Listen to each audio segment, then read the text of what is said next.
Hey, everybody. We're having a melon day. You like melons? Who doesn't like melons? You get a forest ghost. You get a forest ghost until Jason figures out what's going on. We're having one of them days, folks. It's okay. It's okay. You know, this is amazing. It's amazing, melon. Nice just melon. stick with us. Just stick with us. 5 hours from now, we'll get to the show. Don't that's a new one where it just takes me off of the thing altogether and says it's the Rob show now. Watch him drop. You can't see because he's under NDA.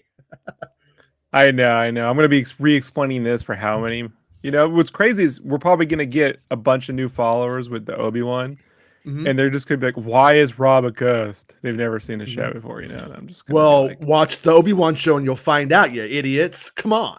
Because one day, right before the end of a show, I spoke to Qui-Gon and they became a ghost. Right. It's brilliant. Right. Brilliant writing. It's genius. Okay. So we're going to try something today that has never been tried before. And that's how esoteric can we go up front before they just take the whole show down. So we'll do that first. That way, if they take it down, we'll just come right back with the rest of the show. Right? Ooh. Right? Does that make sense? Yeah. I like it. Oh, but really quickly, just up front, just in case it all works out. Star Wars fans need to use your heads. And when it comes to spoilers and leaks and all that kind of stuff, use your brain about who to trust. I mean, if it's somebody like Bespin Bulletin, and he comes in at the very last moment and is like, Din flies the Naboo starfighter from the Making Star Wars leak. Believe him, because he's told you the truth so many times. When somebody who has never told you the truth just tells you what you want to hear, it's a grift, it's a lie, it's your next president. But it's not true Star Wars news. That's just a fact. And so when you realize we're closer. Hold on. We are closer today than we've ever been to a presidential candidate just giving us bullshit Star Wars spoilers. Like, you know, like, yeah. I never thought I'd hear that, but it's true. Well, when you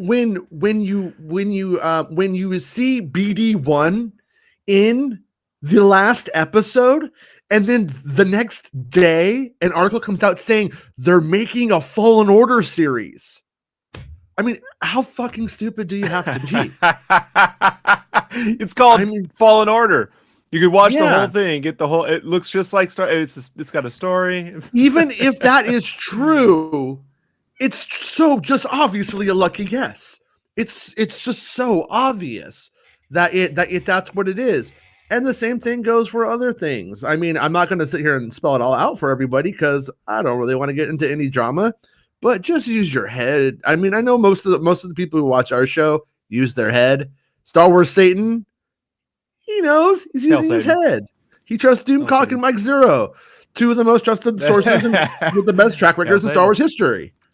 Yeah. So, yeah, they're the infrastructure bill of Star Wars spoilers. You know what I mean? They're the backbone of Okay. Yeah. But I think we definitely, after that little shit talking thing there, we need to cleanse, right? I think we all agree. Well, I just want to say, I want to add one little thing to it. For those who think, well, maybe I don't know.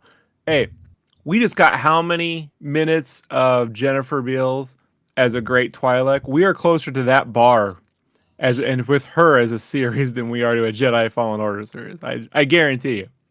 and even I mean, like, it may happen. It very well may happen. Since we saw the little fucking robot in the last episode of the show, if they had said that, if anybody had said that before that episode, I would be like, oh shit, it's coming together. But if it doesn't go that way, yeah. Anyways, so I'm gonna stop and start this because I feel like that may be a way of getting into it. But this is just so weird, and I just thought it was fun because it has the original lyrics. And I don't know if many of you guys have seen this before, but it's fun. Let me make sure that I got the audio on because we want to make sure we get the show taken down, right? Okay, so here we go. You guys hear it?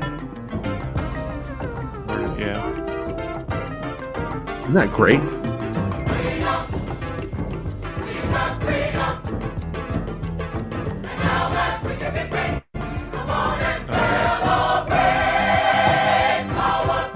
It's like the Different Strokes group.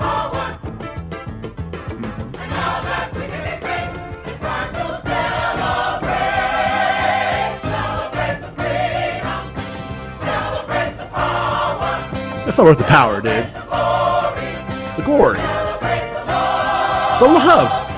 Fucking Disney, man. You know what I mean? God, fucking Disney. Look at what they're doing to Star Wars. It's Disney This Plus is- and all the lyrics. I mean, look at the color correction. Come on. What is this Disney Plus bullshit? What? It has eyebrows. Oh, they Come stole my on. ghost? They stole my ghost? It's fucking dudes, man. It's bullshit. It's bullshit. Fucking just classic Disney. Was it bullshit. Blue Wave Ghosts here? Blue Wave Ghosts. Yeah. Ridiculous. I mean, God, what no was red that? ghosts? Is that Huh? when No a red mod ghosts? dies on a motorcycle? But look at the edit. It goes into the credits. I like that. Yeah, that I like. Definitely strange.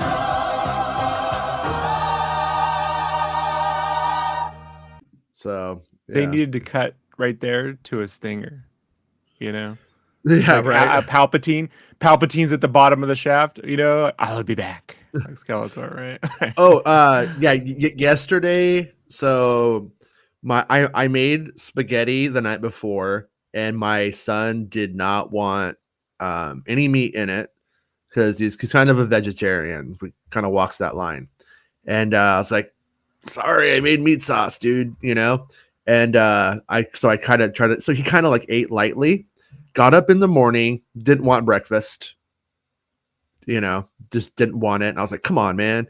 My kid just doesn't want to eat. He's not a big eater. It's like it's kind of his mom's not an eater, not like dad. And so then he gets to school, and then lunchtime comes around. Doesn't like the lunch. He only eats like the side on his lunch tray, and then goes, "I feel shaky. I don't know why I feel shaky." And so yeah, so I picked him up, and we went out and got a delicious lunch, and he had a grilled cheese. And it really changed his life around. So ever since then, you know, his grades have picked up. You know, he has more friends. He's just happy. It's just like a little skip in his step. So, anyways, Be careful, man. Like some fried foods. That's the problem. When you replace your diet with fried foods, it's I don't care how thin you are, you're gonna feel that pain. Yeah, you know. And then before I forget to, before we get on to like the more of the daily news and that jazz, I wanted to share. I don't know if Star Wars Santa is here. I know Star Wars Satan is here. I haven't seen Star Wars Santa, but I was going through to find some stuff. I found this photo of me and Star Wars Santa. I mean, we've been friends for years. That's me and Star Wars Santa. When he sees this. Do you guys share Wordle scores yet? You guys that close? I don't even know what that is, and I just go, "What is this bullshit?" I've tried to find a way. It's made me wish Twitter had the ability to mute images. You know what I mean? Like, I just want to mute these images because they don't always tap them Wordle. It's ridiculous.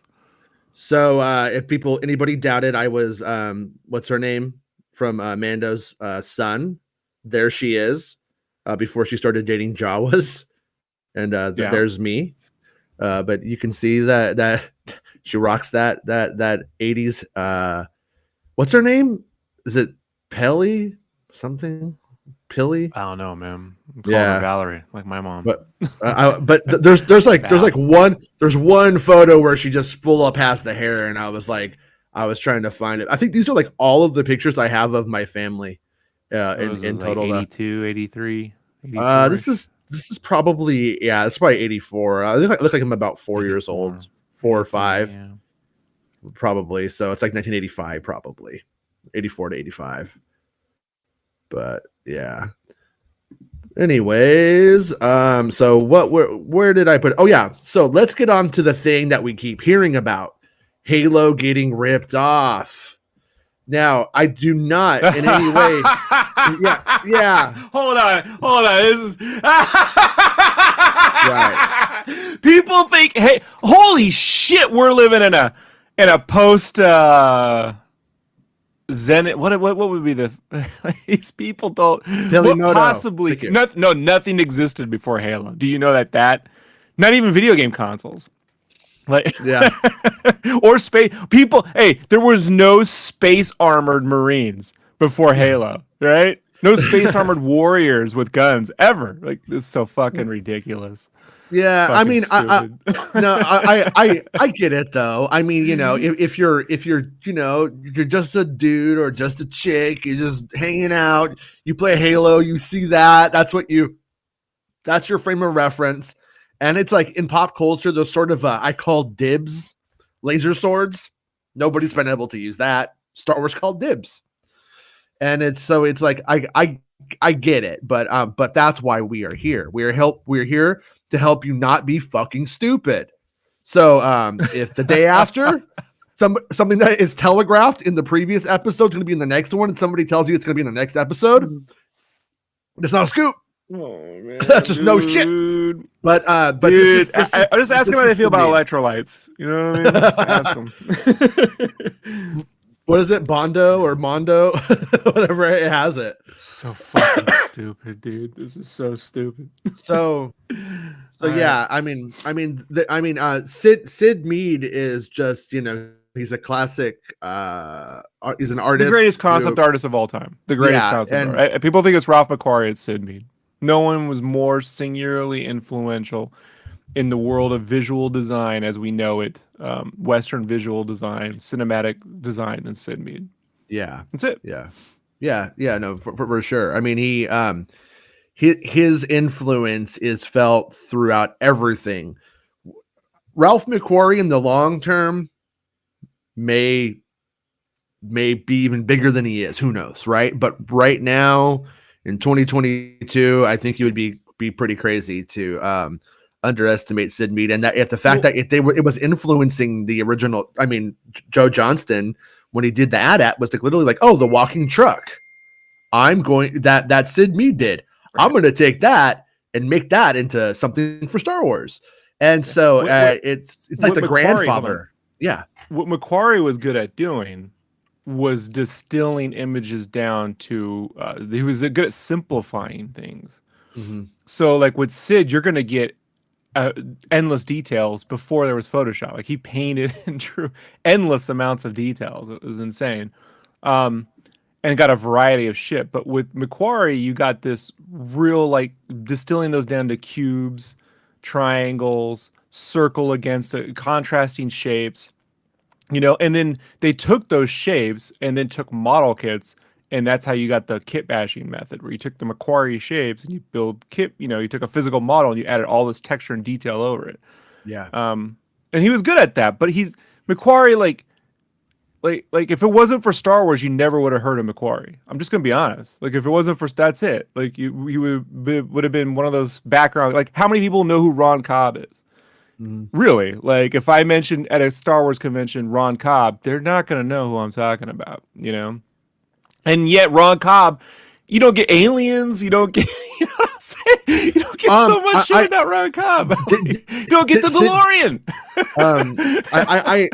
Didn't Sid Mead do the load lifter from Aliens?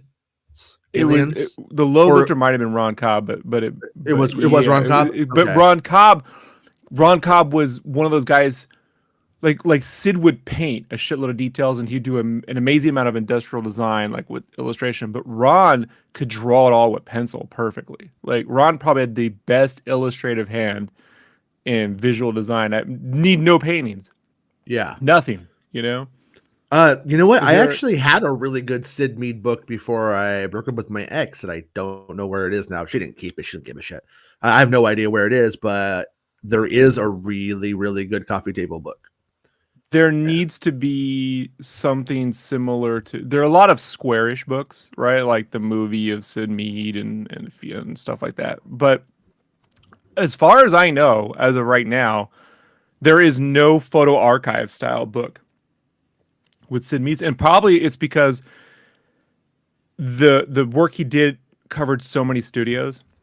Yeah. You know, like getting the licensing to put a lot of his art, you know, into everything is probably more of a nightmare than it's worth for a lot of publishers at this point. I mean, the benefit to Macquarie and the Star Wars guys is that Lucasfilm owns it all, right? You could put it like all under, but you're not, when you get the Macquarie book, you're not getting the Battlestar Galactica art. You know what I mean? Like you're not getting all that stuff. So the movie is called the book is called The Movie Art of Sid Mead, Visual Futurist.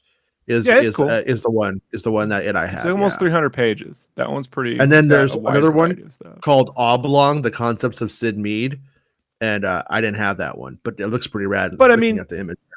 Even in the movie art of Sid Mead, I mean, you could see like there's like these temples that he draws that are Halo temples.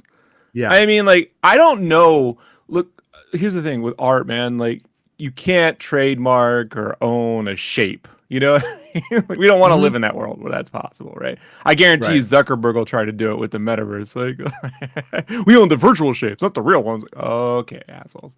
But there is something to be said when you can just open up someone's art book and just be, I'm jacking all this shit for my stuff, you know, and never paying any kind of royalty in any way, shape, or form. There is something, I don't know, man, you know, like, but that's the world we live in. So, yeah, I mean, like I saw that it recently they came up with a rocket powered concept for artificial gravity in space, and I thought of this is before the Star Wars episode even, and I thought about this.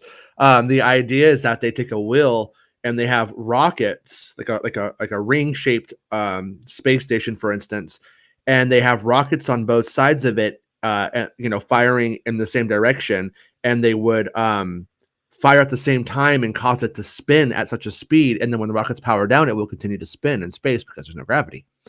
So it will just continue. I mean, we've talked many times before that Snowpiercer, Snow Crash, or whatever, and those are the creators of Cyberpunk. But really, Sid Mead is the creator of Cyberpunk. I mean, you don't what we think of when you think of Cyberpunk visually is just Sid Mead looking at Japan. Is it industrialist? Industrial He's an industrialist. Yeah, industrial futurist. Yeah, and then uses like some brutalism. I mean, he created the gunship in Alien 2, the big gun as a ship, which Halo stole outright. I mean, the goddamn ship in Halo isn't. I mean, look, James Cameron even was like, and James Cameron did a lot of those sketches too, by the way. And so like, you know, even he said Halo probably owes him some money. And I know people love to fucking be like, oh, how much more money does James Cameron need? Well, how would you like it if you went and drew a bunch of shit and the game just takes all your shit and makes a fucking $1 trillion out of it? But now it's like Star Wars. When Star Wars puts this stuff in there, I figure they're finally giving it its due. You know what I mean? Like they're paying homage to like guys like Sid Mead should have been like a big part of Star Wars, but you know, like he probably cost a lot more money. I mean, he was expensive in the 70s. He was out of Lucas's budget. And then when he was within budget, he probably was like, hey, this guy wants to run everything and we already have a crew, you know? Like you don't put Sid Mead under Ralph McQuarrie, like in an art department. Well, I mean, like, Sid Mead shit's already out there too. You could just take it. You can just go and redesign it. Like that's the you know, I mean, realistically, it's the way it works. Yeah. It's the way it works. For sure. I'm not sure when Sid Mead, when do you know when he's dead, right? He died like a while ago, right? Because he was prolific like in the 60s. He did like he passed. I remember like the last thing I remember he did the 2001 the sequel. I mean the guy, you just can't really, if you love Ralph McQuarrie, like art is your thing. Or if Star Trek the movie. He literally died like he may have died. I mean, he died like December 2019. 2019, okay. Right. Because it was like right before COVID, and then I always wondered, did he die of COVID? And I don't know. You know, I don't remember how he died because he was just old. He was born in the 30s. You know. Yeah. Yeah, but I mean, it's a fantastic concept, and the one thing that I would, like I was saying, I was trying to give credit to what did they give to it, or what did what did Star Wars add, And I gotta say that use of lighting in those scenes, like when you see this one, it's almost like this artificial light source coming from somewhere. I don't even know if it actually necessarily makes sense. But and this is like this, I believe I read that this was Beverly Hills, if I remember correctly. I haven't seen this one in a while, but I think this is Beverly Hills. So this is like Beverly Hills in space. And Star Wars clearly didn't do Beverly Hills in space. They made it their own thing to some extent, but yeah, it wasn't a ripoff. I mean, it's a ripoff, but it's a ripoff just like everything else. And yeah, well, look, all things in art borrow, right? Like that's sort of how it works. One builds off another. Star Wars doesn't exist without amalgamizing. But like to sit there and say, look, I can't think of too many video games that have ever created an original look. And part of that has to do with the fact that very rarely in game design do you have the opportunity to design a look. Everything is born out of production and getting things done in an efficient amount of time. So like that just best use practices kind of comes from game design more than film design, to be perfectly honest with you. Yeah. So that's a longer discussion, but that's why when you do see a game that has something completely different, you're like, oh, remember when Borderlands came out? And like, oh, this looks amazing. But turns out another guy created this whole fucking look. Borderlands stole it from this dude's music video. 100%. Like, it's not even remotely close. And it turned out that guy was trying to get work with them. It was it's very controversial. That sucks. So, yeah, he only got ripped, bro. Like, but what can you do? Like, we can't steal the art, so why pay this fucking guy? It's like, then they got the credit for it. The biggest one I'm ever reminded of stealing art for me was Anton First, the production designer on Batman 1989, right? Yeah. Took that Academy Award, but it was Nigel Phelps who created all the art that you know of as the Gotham City. I mean, literally. Have you ever heard of Space Pets? the pets that live in the space clouds, right? they live in a forest and they walk on two legs. Yeah. I mean, they're pretty much Ewoks, dude. Sid Mead did Tron, right? And so, like, you don't get the Akira bikes without Tron. Yeah. Like, straight up. Like, the Akira bike is because of Tron. Like, yeah. It's nuts. No, and it's great, though. I mean, and that's the thing that I guess, like, the takeaway is. It's great that artists today working in film and stuff like that are looking to people like Sid Mead and trying to build on that. I mean, hopefully we get another Sid Mead, another Ralph. In the way that Sid Mead was looking to Buck Rogers and Flash Gordon. I mean, he talked about totally being blown away by those magazines and the artwork and everything there. Mm-hmm. So like he was building off the imagery that, he saw and then added to it. The trick is you got to add something. Yeah. And so like when I see the ring thing, I'm like, oh, there's Sid Mead. But when I see the buildings, I'm like, oh, that's Star Wars. Yeah. You know what I mean? Like they did add no point on that world and I just rewatched it last night with the wife. When Mando's walking around, do I feel like that looks like Beverly Hills in space? Like Elysium, which he did contribute on, so they paid him on Elysium. Elysium is straight up, Sid Mead. Actually, I already took that one down. I think the other one that I had up earlier in the show, I think that was used in Elysium for Elysium. Sure, but he did that, so like he was on that film. Yeah. Yeah. So pretty movie. It's a pretty movie. Yeah. All right. So I think if that were a series these days, that movie would do so well. Like I think that story compounded into a film. We're having one of these days with Melon, man. No. You're right. I mean, I even Robot Jocks with Finn. What's that called? You cut out like a million ways. Robot Jocks with Finn. What's it called? Pacific Rim. Pacific Rim Job. That should 2 and 1 should be a TV series. It's TV series quality bullshit. I'd watch it all the time if it was a TV show.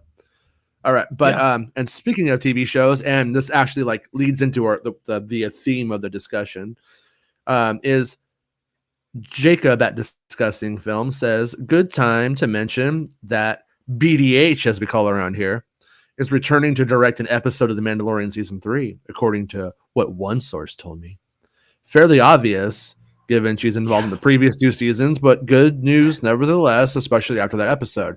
And the fact that this is a tweet, not an article, as far as I know, on Discussing Film, that's the way to do something so obvious. And I mean, it's good to know. Bespin Bulletin also said the same, and Bespin Bulletin had the drop on her for this season of Book of Boba as well.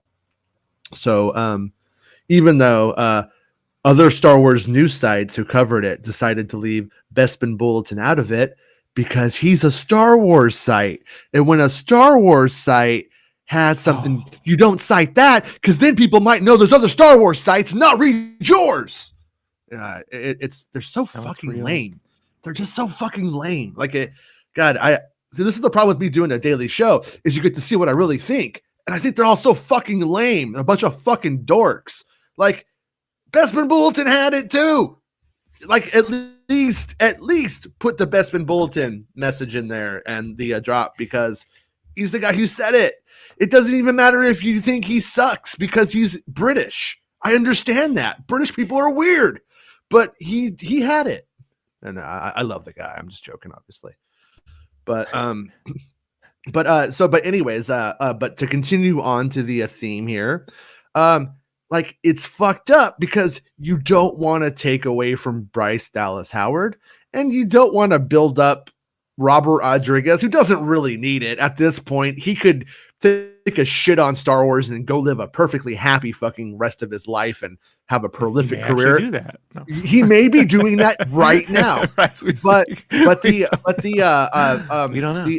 The thing is that it, like, I've heard it 10 times now.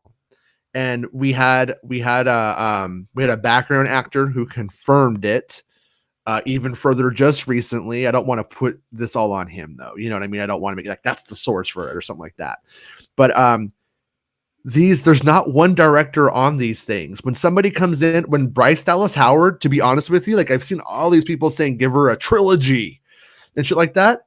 You might be able to give Bryce Dallas Howard Star Wars today, and she may take 2 Robert Rodriguez size shits on it, because they're all a team directing these things. They're working together. I would not say I don't want to put down Second Unit either. I think Second Unit is so important. Like, good Second Unit is what makes the whole thing feel like quality. But they're not Second Unit. These directors are like above Second Unit, but they're not necessarily like, it's not Bryce Dallas Howard's creative vision that's bringing the whole thing together. When you get to Obi-Wan and you got Deborah Chow, that's where it's one director, all episodes. That's her vision. Fail, sink, swim, that's on her. But in this thing, right in this series, Robert Rodriguez, he's directing on the episodes that you like and the ones that you don't. Ultimately, it kind of is for him to take the slap in the face if it doesn't work out, and the writer, Jon Favreau.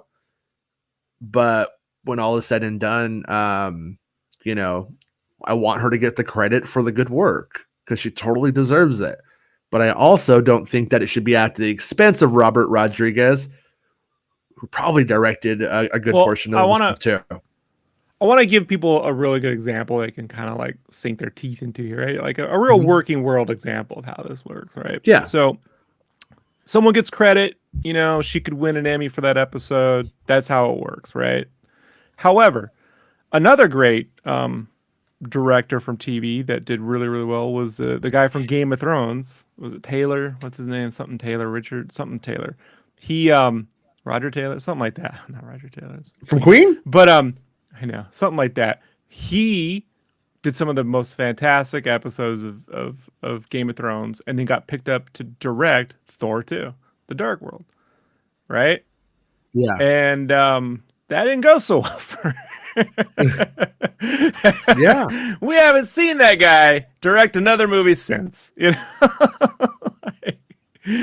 So That's I'm true, trying yeah. to say, like, yeah, and like it sometimes it can work where the Rousseau brothers can come from Community and then it can translate, but that's because the team behind the scenes is working and it works, right? Like the writing was good, the editing was good. It's not unless it's one person filming and editing every fucking thing. It's a team, man. And so Yeah. I'm glad that this episode helps. Just it's one of the many things that says, hey, Star Wars can't just be directed by guys for guys, that bullshit. And we have seen her get the performances that she got out of actors, especially like say Amy Sedaris, was about right. You know what I mean? Like I've seen that character get real fucking annoying, and was even less annoying to me on the second watch there than I thought would. I thought she'd get more annoying, and I was like, oh, this doesn't hang as long as I remember it the first time. Certain. So that's great, because the director's first and foremost job is to get performances. That's really the Yeah. biggest thing. I don't like the thing that I think that works the most is when the Mandos are talking and they move their head slightly, like they figured out how to make that work. Because if they were just standing there and no one was moved, like that's a weird. The Mando helmet is so weird, right? Because like if you replace that helmet with a Five Nights at Freddy's, Yeah. Barehead, I can't watch these guys talk, but there's something. That design is so good, right? The Spartan meets whatever that fucking thing is. They've hit on something. And the materials. I gotta say again, I know you're not a big fan of the big burly Favreau fucking dude. I don't like clunk. I don't like clunk. Okay. Fair. Yeah. But the materials on him, where he has the matte painting, but he also has scratches and dings. The materials on them are great, and you can see them bouncing lights off. There's something about what they did with Boba's armor, man, that it doesn't reflect anything in the surface. It reflects very little of the world in it, and it has a one-dimensionality in a lot of shots. Not every shot. There's some good shots, but there are shots where it's just like it just feels real flat. And it's that flatness that when I say something looks like TV, right? Like it's funny. It's 90s TV. It's funny that you said that because that crossed my mind more than once when I was watching it. I was like, man, how cool would it have been if like Mando had taken him to the Forge Lady at some point, and then like he had like some like chrome going through the green, and it was something just like a new, fresh, cool design or something, but. And the way they tried to deal with it in the 90s, this kind of texture, was to do rubber. So rubber, right? And if you look at the Batman 89, it had a matte rubber to it, which, by the way, I preferred. But you get to Schumacher's, 90, and it's super glossy latex rubber, and it starts to go way down another path, where everything's super metallic and it's bouncing too many lights. I think...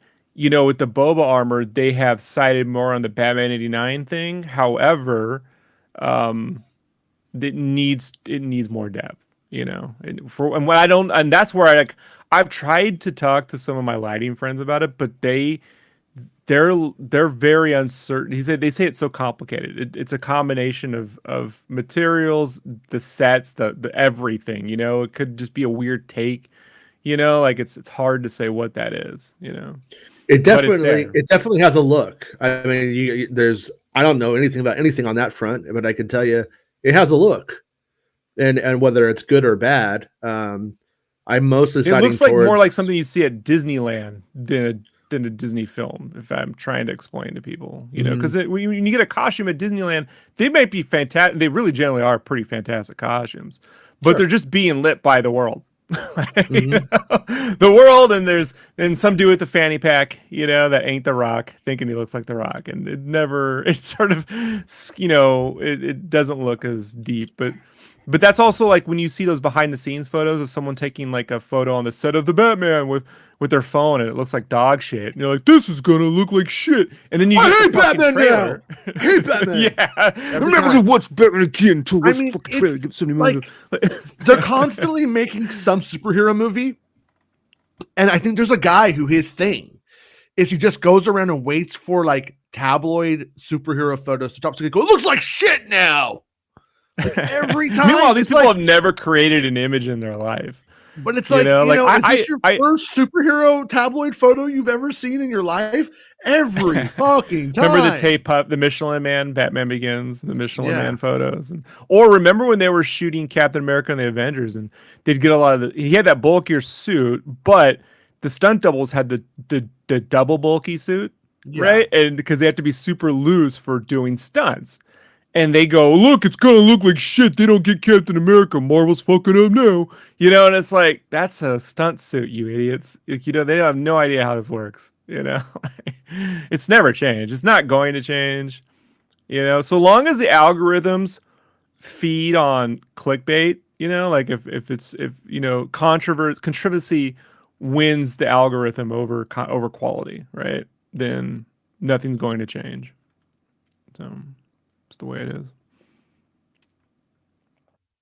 Yep, we lost Jason. It's almost like Melon learned from shitty Halo updates, right? I just like how it's stuck on Satan saying Rob is correct about everything. Yeah. Melon is really pissed. If we have another day of Melon like this, I'm gonna switch back to the old thing because Melon is kind of pissing me off right now. Yeah, you can't watch a show like this. You imagine if we had a big news day, what this would be right now. It'd be ridiculous. I don't have any of these problems with other services, so yeah. Fucking Melon, dude. Fucking Melon. But all right. It sucks. Should just work. And hey, Santa, I wanted to say hi to Santa, but you were talking. You were like talking. But I was like, hey, remember when this happened? I wonder if Santa sees this shit and he gets like really mad. He's like, what is that costume? I want to ask him like if he's still here, because like check this out. my daughter wanted to go see Santa Claus at her school, right? And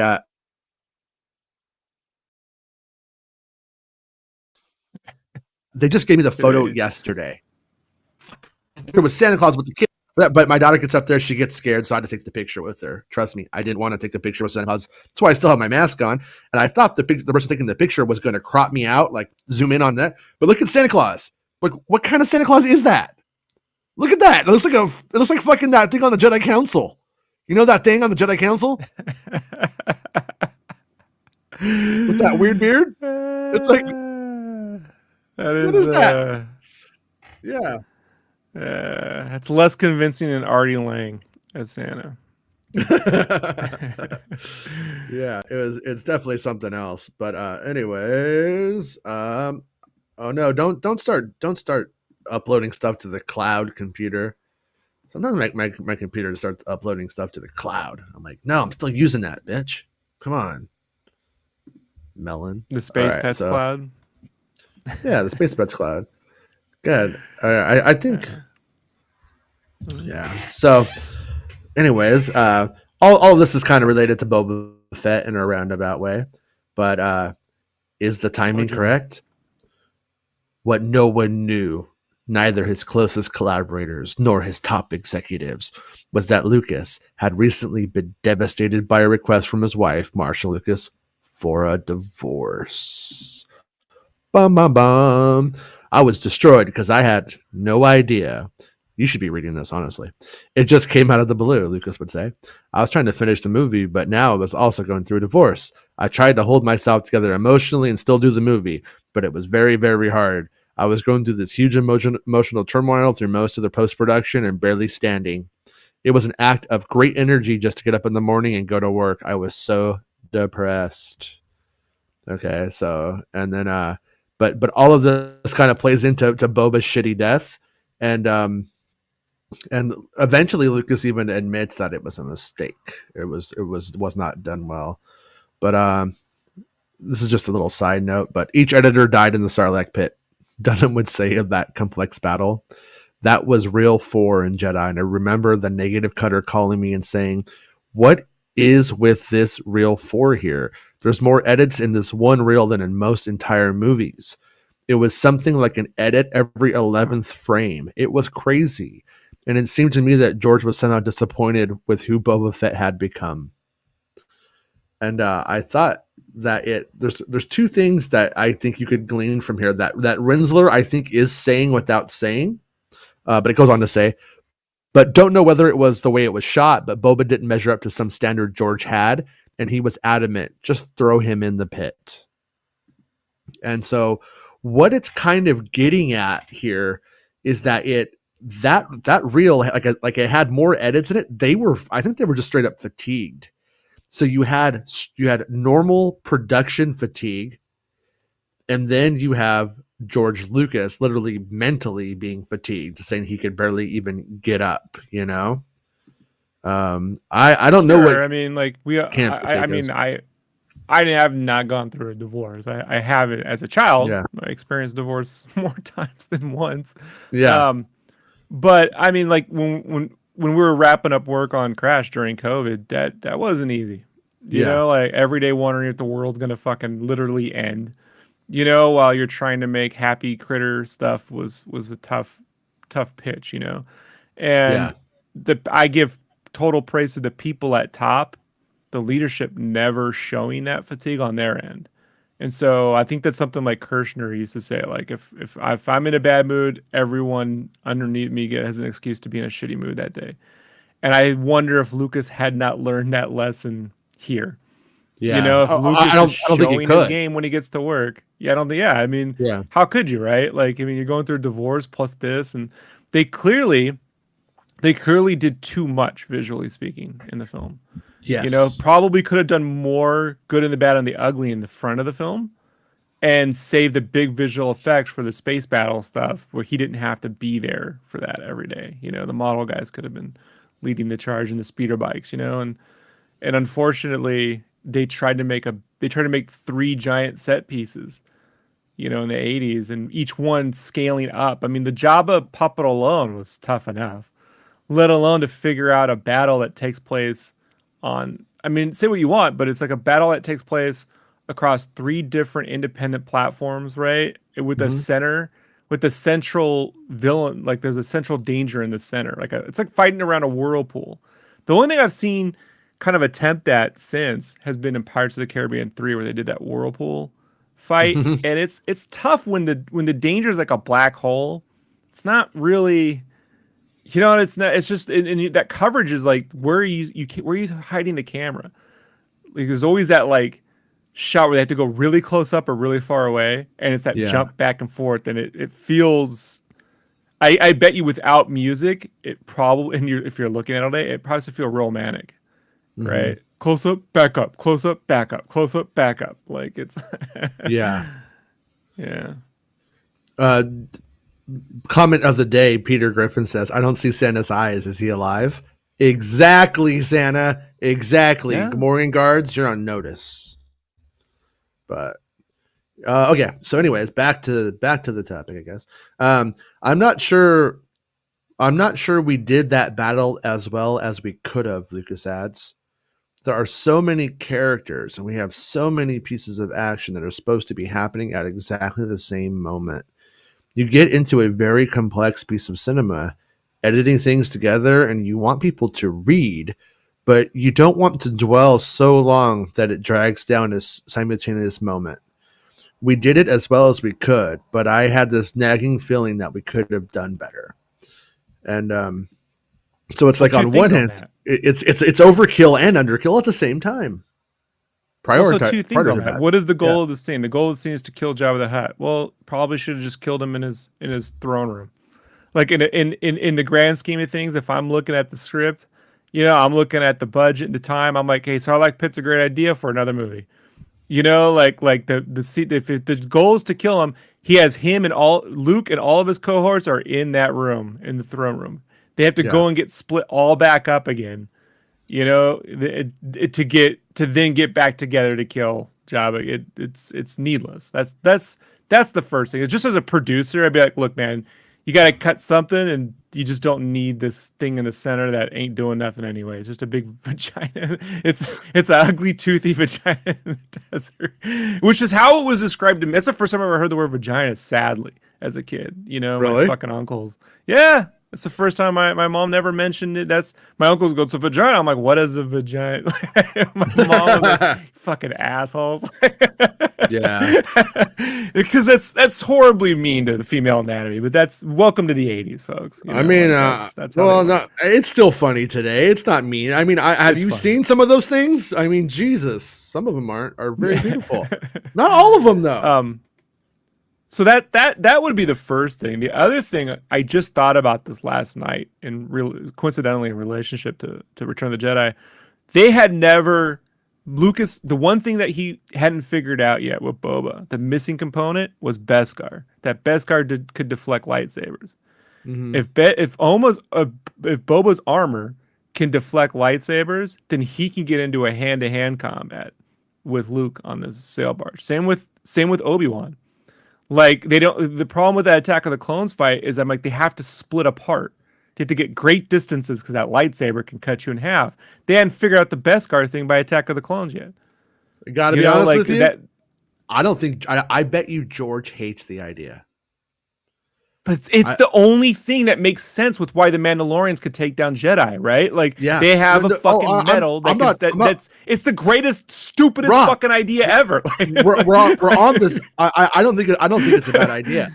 I just think that like lightsabers become one of those things that becomes sacred to Lucas, and in making it so in his mind, he shut a lot of creative doors down for himself. And usually it was the right answer. Like, lightsabers. When I say stupid, I meant silly, in that if I told you, hey man, I got an idea. What if there's an armor that can deflect lightsabers? You'd be like, you're just such a nerd, right? Get out of it, you fucking nerd. You got it. And you know what, folks? And you know what? Give Bespin Bulletin credit on your Star Wars site, you fucking dork. Like, that's what I would be saying to you. You gotta think, folks, how many of you have been in rooms where you've pitched an idea that everyone looks like you're a fucking idiot? But it actually is good, right? This is good. The thing that solves. Even as a kid, I was like, why would the Mandalorians be able to stop? They can't stop lightsabers. They can never take down Jedis if you can't stop lightsabers. And watching the Attack of the Clones fight, I thought there would be some thing. It never dawned on me to say the armor that their shit is made out of a metal that can deflect lightsabers. It's just that solves all the fucking. Because then you watch just that little fight, the duel in episode 5 of Boba Fett, where like the Darksaber, remember when he's like when he's got the Darksaber and it's being bared down on Jyn, but he's also using his armor to push against it, but it's creating that singe in his armor while he's doing it too. Like he's trying to give himself that extra put, like that. Imagine if Luke was able to do it with a lightsaber. Like he doesn't have armor, but if he had a Beskar glove, right? Bad analogy, right? A thunderclap glove. But if he was able to like use his saber to like push against it with something, like it adds more. The thing I always say when it comes to ideas is, does this add more ideas, more potential? Jaime Lannister's Beskar glove. Yeah, the one hand, right? But like, I know it's ridiculous. But if this adds more, like cutting out Jaime Lannister's hand adds more than it does to take away to story possibilities. Adding Mandalorian armor that can deflect lightsabers just adds so much more. He becomes a threat to everyone in the room. Doesn't make him OP. He becomes a threat. And you want that ability to be able to look over and feel like, oh, I don't feel like anyone in that chamber even when Luke, before he had a saber, was a threat to Luke at that point in that throne room. And you need something to feel like is a threat to Luke. And I think let me ask you this, George Lucas. Why didn't they just make Darth Vader out of Beskar? If you're so smart, huh?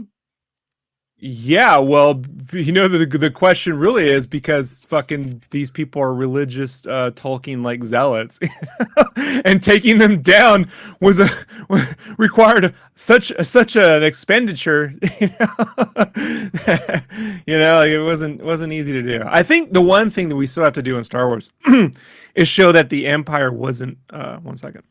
Chat didn't have the ability to caption everything. This for us right now. What is going on here? I think they have killed Kenny Baker. I think Lucas has killed Kenny Baker. He left him in the R2 unit, and they buried his body in a cave. Look, go on, Rob. Sorry. Look, I'll put you in a fucking hole, Kenny. All right, you stop. The problem is, he was just tearing through every village. He was fucking anything that moved. It was unfair to the crew and myself. We couldn't touch anything without getting sloppy Kenny seconds. I heard 9 months after Return of the Jedi, Buttercup Valley, the local hospital, they had nowhere to deliver babies. There was just too many. But the joke was Kenny. I can't even say it, dude. This is stupid. Kenny baked her. Kenny. Yeah. You know what? Kenny Baker oven. There were 12 babies born, and they called it a Kenny Baker's dozen. Okay. Work in the computer division continued on the Death Star imagery for a Rebel briefing room scene. R.J. Doris sent a memo to Kazanjian noting that they had spent considerable time with Dunham discussing changes that he was to take over direct supervision of the computer elements of the 6 shots. An outside optical house would be responsible for filtering and compositing, which would increase costs but save time. For Jedi, we did a CG effect, but there was nothing particularly outstanding about it. Ed Catmull would say, the Rebels are looking at a computer graphics thing within the film, and this force field comes out around it. The effect wasn't groundbreaking as the tools used to do it, Duff would say, referring to refinements made to their animation graphics system.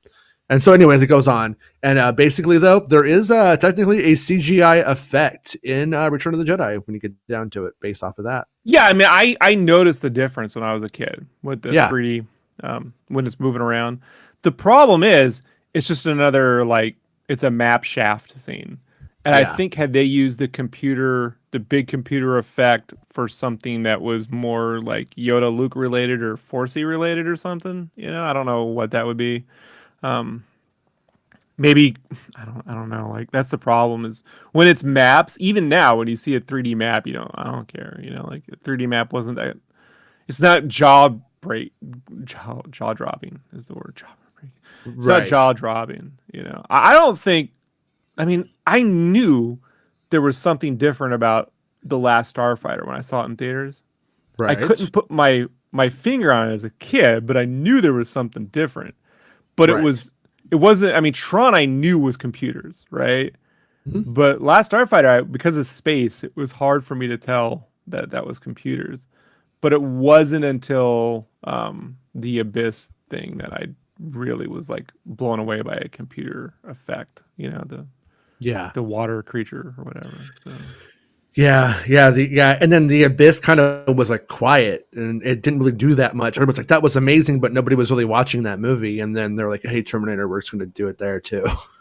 we're just going to do it." To be fair though, man, that the theatrical edit it's not tough, but it's hard. It takes the edits they made on the theatrical release of the Abyss take away from the reason for me to care about these characters, and they didn't do a good job of selling that film on the fact that they shot it really underwater. When you're watching it, you don't understand it. Plus, it's just, I love the film, man, but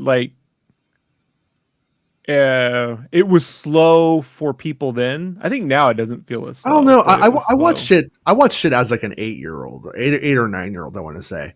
And I love the movie. I bought it on VHS. I don't know. I mean, I'm a bit of a weirdo, I guess, but if I could comprehend and follow it, it wasn't like it was out of the mainstream's fingertips or something, it was there. They were expecting more aliens too from this guy, man. You got when I saw it, I think you had to wait to get to the aliens, and that's what it was like. Close Encounters, how you watch that whole movie as a kid because you just want to get to the spaceship parts. Well, he also got beat by a bunch of underwater horror knockoff. There was Deep Star 6 and the Leviathan, and it's sort of imagine being the Matrix, but you got to deal with Johnny Pneumatic and Dark City coming out before you, and no one cared about those. So it's that's kind of the problem, at the time.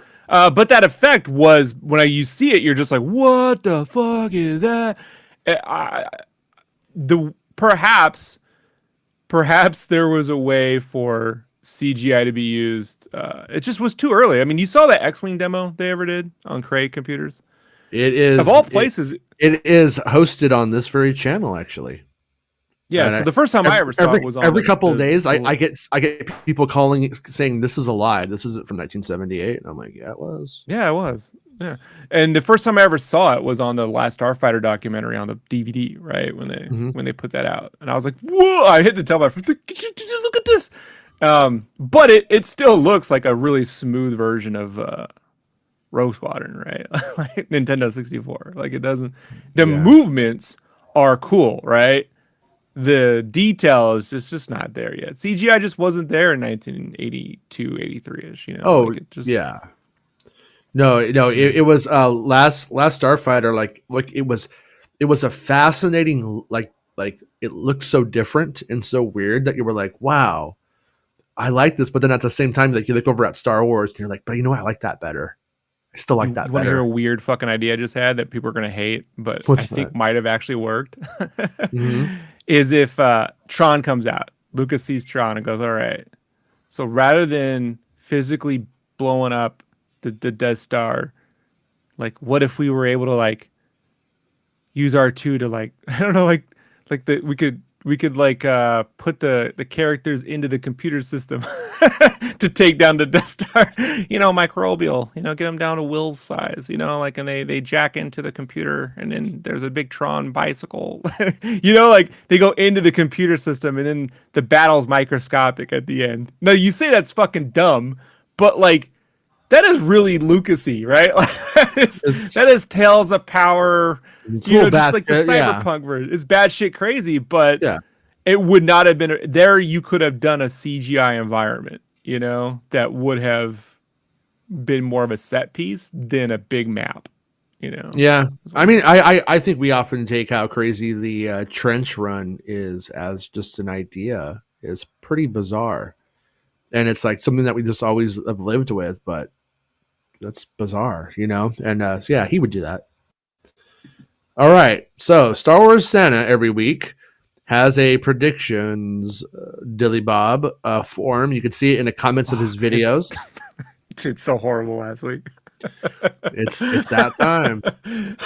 I must have did the worst out of everyone probably last week. Probably. Well, I mean, last week, I mean, unless you had it's not that unless you had it's a different TV show, you were wrong.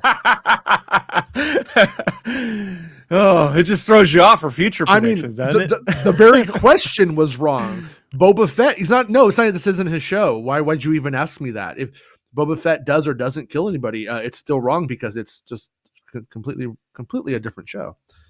But Santa's all, I definitely judge other Santas. Yeah, me too. I gotta say, like Santa is a 1983 Gamorrean. These other Santas, they're Book of Boba Gamorreans. I'm just gonna say it. It's that bad. All right. Boba Fett kills someone. I mean, I gotta imagine. He might be eating chicken. He might eat chicken. I don't know. Is that a question? He kills it. He kills at the dinner table. Is that what we're talking about? Like kill it. Oh, you know what? Yeah. And if you said he doesn't eat the chicken, you would be right. He doesn't eat the chicken. He's not hungry. Oh, yeah. Does Boba Fett go home early with a headache? Does he drink milk from some shitty found on the ground? Oh, yeah, I mean, I gotta say, yeah, he's got to kill someone. He's got to kill someone, right? Yeah, I mean, come on. Fennec hasn't done shit but jump off boxes in like 4 episodes right now. So she has had one thing since the first episode when she goes on the roof, right? Yeah, and parkours like that. Yeah, she parkours, and then she after that she's just jumping off boxes and you know, looking at kids, asking if they want do you want jobs, and then somebody on Twitter said this show needs a laugh track. And I was like, you know what? A lot of the lines are written like they're for like a precocious Gary Coleman or something. Yeah, all right, so that's a good one. I'm gonna have to say Fennec. I'm gonna have to say Fennec kills someone now. I mean, she hasn't done anything in so long, and if Boba does, I think they're gonna be together and they're gonna be killing people.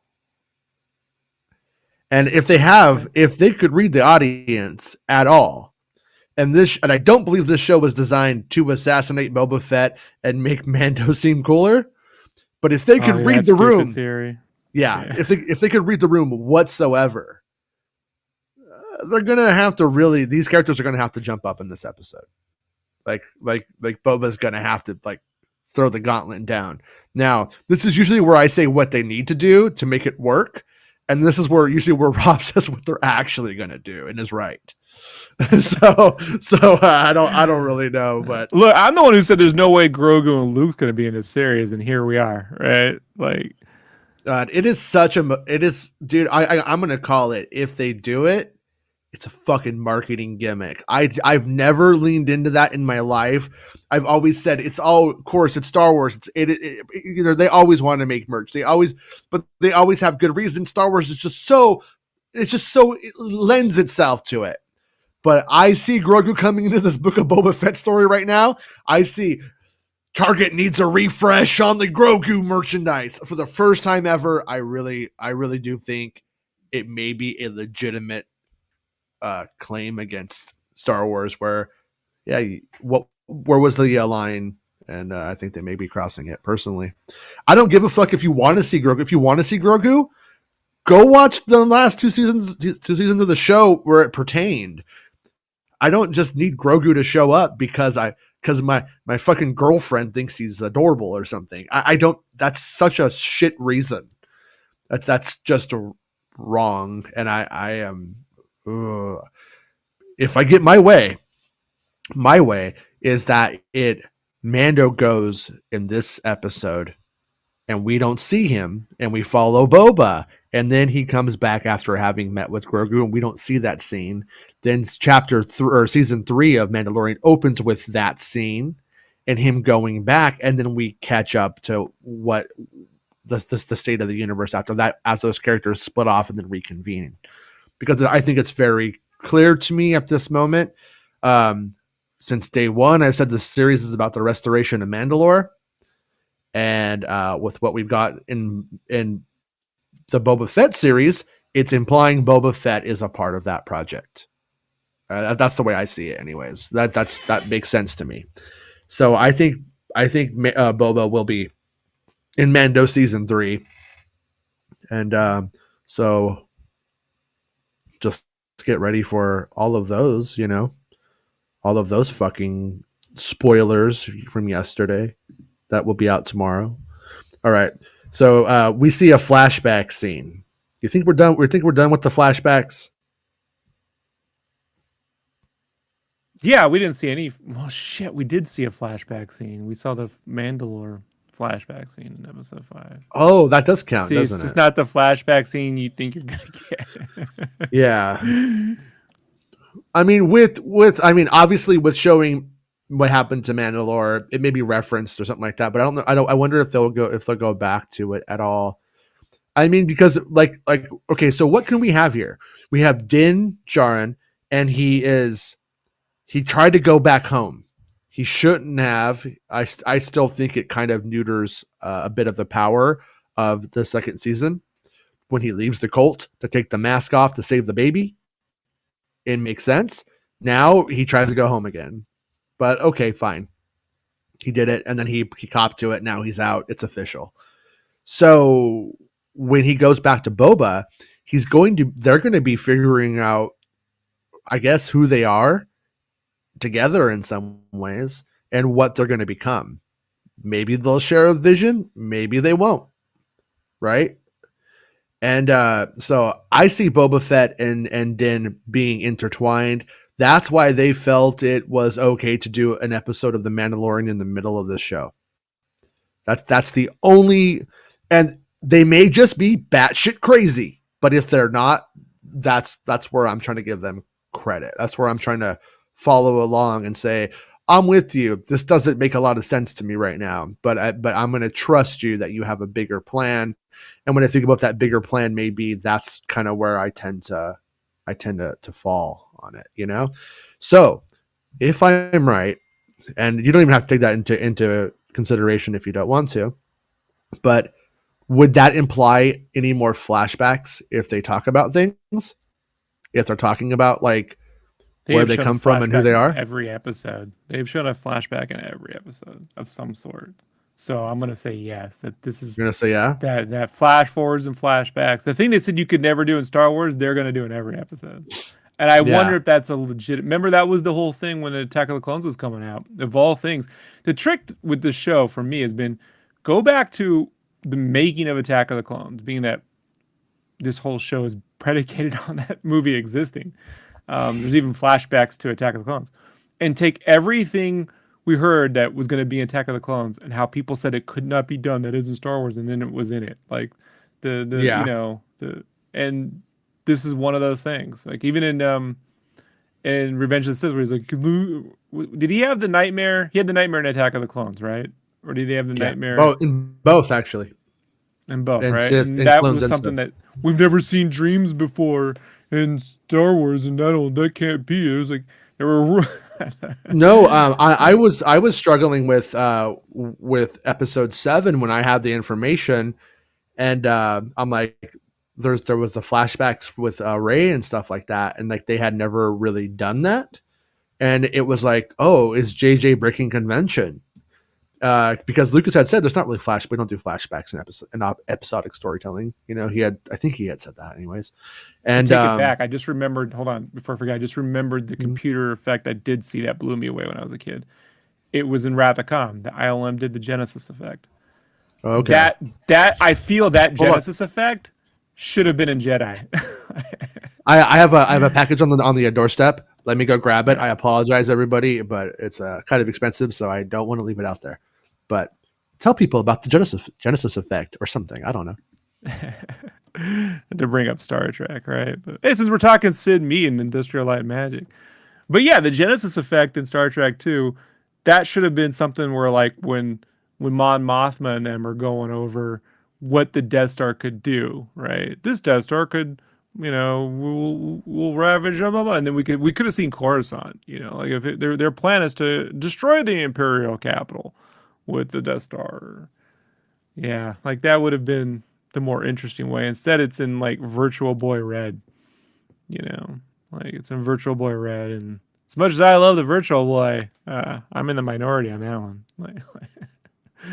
So, but again, like I think folks, like anytime someone tells you it can't be done in Star Wars, just assume that that's the very next thing they're going to do, you know.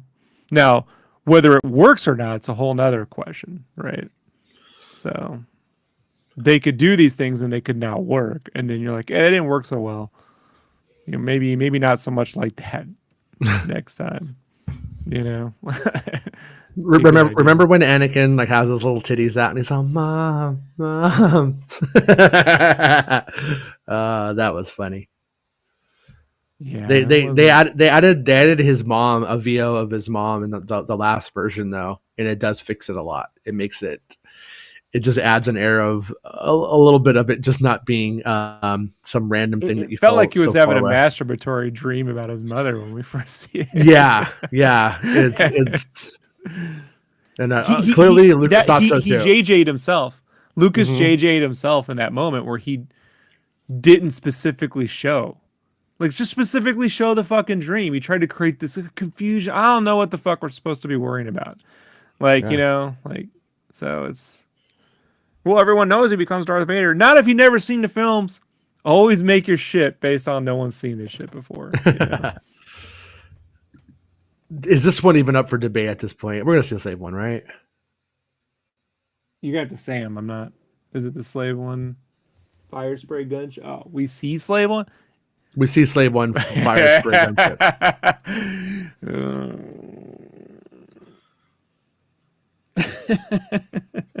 Yeah. He rides a Rancor at some point, right? So maybe Slave Zero is the Rancor's name. I'll go yes. Sure. Yeah. This is what we see now he uses. I mean, we may see a nonsensical, has no payoff and no connection to anything shot of Django flying away again. And it's like, Daddy. You know, I mean, I hope What's that the goes point of somewhere. that? I hope it goes somewhere. You know. Okay, Boba and or Fennec recruit more muscle. I'm on yes on that one. I do think they could probably do it with just Boba, Fennec, and Mando, but like Cobb Vanth is supposed to be showing up, and I think that there have been other rumors. I don't know what to think about any of the rumors. You know, if they didn't come from me, I can't back them up. I can't validate anybody's rumors if I don't, have anything on it that I could add. And once they put it out there, for the most part, unless it's a couple of trusted sources, it's like, well, now that's out there. How do you know what's real or not? But that said, I think they're going to hire more. I think if we do end up in a situation where they may be putting Grogu in the series just to give him what was that picture you sent me of that meme of Grogu with the necklace, and it's like The bling. It's like a bling chain link necklace, and it has like a little Mando emblem on the end. It's Grand Theft Grogu. Yeah, it's Grand Theft Grogu. Oh man. Well, it was weird. So when I watched the episode because the wife hasn't seen episode 3 and 4, I'm like, yeah, you can watch this shit in your own time. We're just gonna watch 5.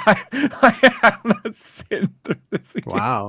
So I'm like, you know what we'll do? We'll watch the opening previously on thing, right? Normally I don't skip intros like theme song intros. I like that part of a show. Mm-hmm. But on the Boba Fett, I know what happened before. I don't need a fucking recap of this show. But I had her watch it so she'd have some context, right? Because she hadn't seen episode 3 and 4. And they end on that scene with Fennec and Boba, where he goes, I have plenty of credits. What I need is muscle. He's like, we can buy muscle. I'm like, yeah, you're fucking bounty hunters. Like, your whole job is being bought for muscle. Like, no shit. like that was what I tweeted out. Like, yeah, it was dumb. It was a dumb line. That's the dumbest fucking thing, to have bounty hunters. Like, fucking. And I remember, like, kind of, I think I groaned when they said it, but I just chucked it and moved on. Well, that really annoyed me the second time. No one read the draft and go, you know what? They should say, no one knows better than you and I that muscle can be hired. Fixes it right there. It's just not that difficult on that one. Like, I don't know, man. I don't think they got enough time. It's one of the dumbest lines ever uttered in that it came from bounty hunters.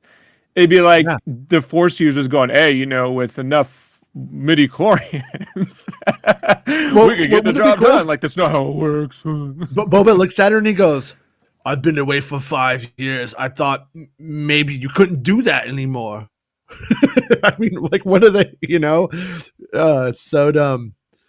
It's not only condescending to the characters, but to the audience. War breaks out with the Pikes. I mean, that's still one that I have a little bit trouble with, because I mean, I feel like war has already broken out with the Pikes, but I guess maybe you could call it a Cold War because they're not shooting guns at each other yet. But it should. I don't feel this show has hit Yojimbo levels of fucking fighting with the Pikes. Like, if you go watch Yojimbo, where it's those two clans fighting in a village, and Yojimbo comes, those two are at it. This show, the battle between the Pikes and and Fortuna's like remnants, right? The local gangs should be more like Mos Espa. This should be more like Yojimbo, where Boba Fett rolls into town and figures out how he can manipulate both sides to his fucking will. Right. Like, I've always kind of felt Yojimbo might have been the template for Obi-Wan, but obviously Obi-Wan has no ambition, so it doesn't make. But now I'm like, Yojimbo should have been the template for this fucking show. Like, 1000%. Watching Boba get both sides to kill each other as much as possible before he finishes them off. Which is what the Hutts are doing. The Hutts are doing that, not Boba. Right. Yeah, man, it's nuts, right? Yeah, it is. Okay, but I'm gonna go with I'm gonna go with my hope And my hope is that the war with the Pikes. Well, okay, actually, let me back this up. The war with the Pikes, does it end in one glorious episode this season, or are we going to be left on with the brink of war with the Pikes, and then now we're going to have a two-front war between taking Mandalore back, the Imperials? I have a feeling that the Moff Gideon is still gonna try to get the Darksaber back and lay claim to it, and that they're gonna be fighting over the world. And do we make it a two-front war with a Mandalorian brother, if you will, having to fight the Pikes, and then now it's much bigger than that, because that would be a way of having this spiral out of control and ultimately be worth it. Will they do that though? Do you think that's possible, or is that too grandiose for the scope of these shows?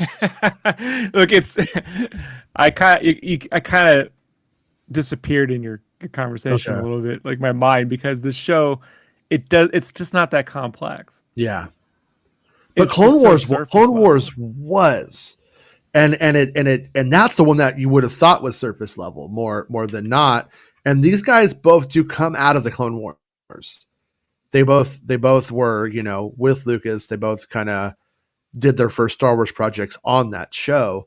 And so a part of me does hope that they have that sort of intent. It doesn't mean that they would be allowed to, but when you have all of these shows going on at one time, I mean, if I had my way when it came to hiring muscle, they would hire Ahsoka, because what else is she doing?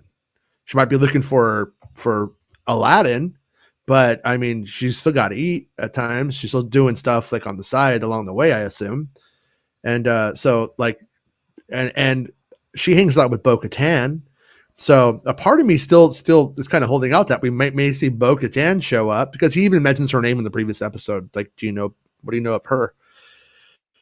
And so Bo-Katan and Ahsoka could I think show up in this.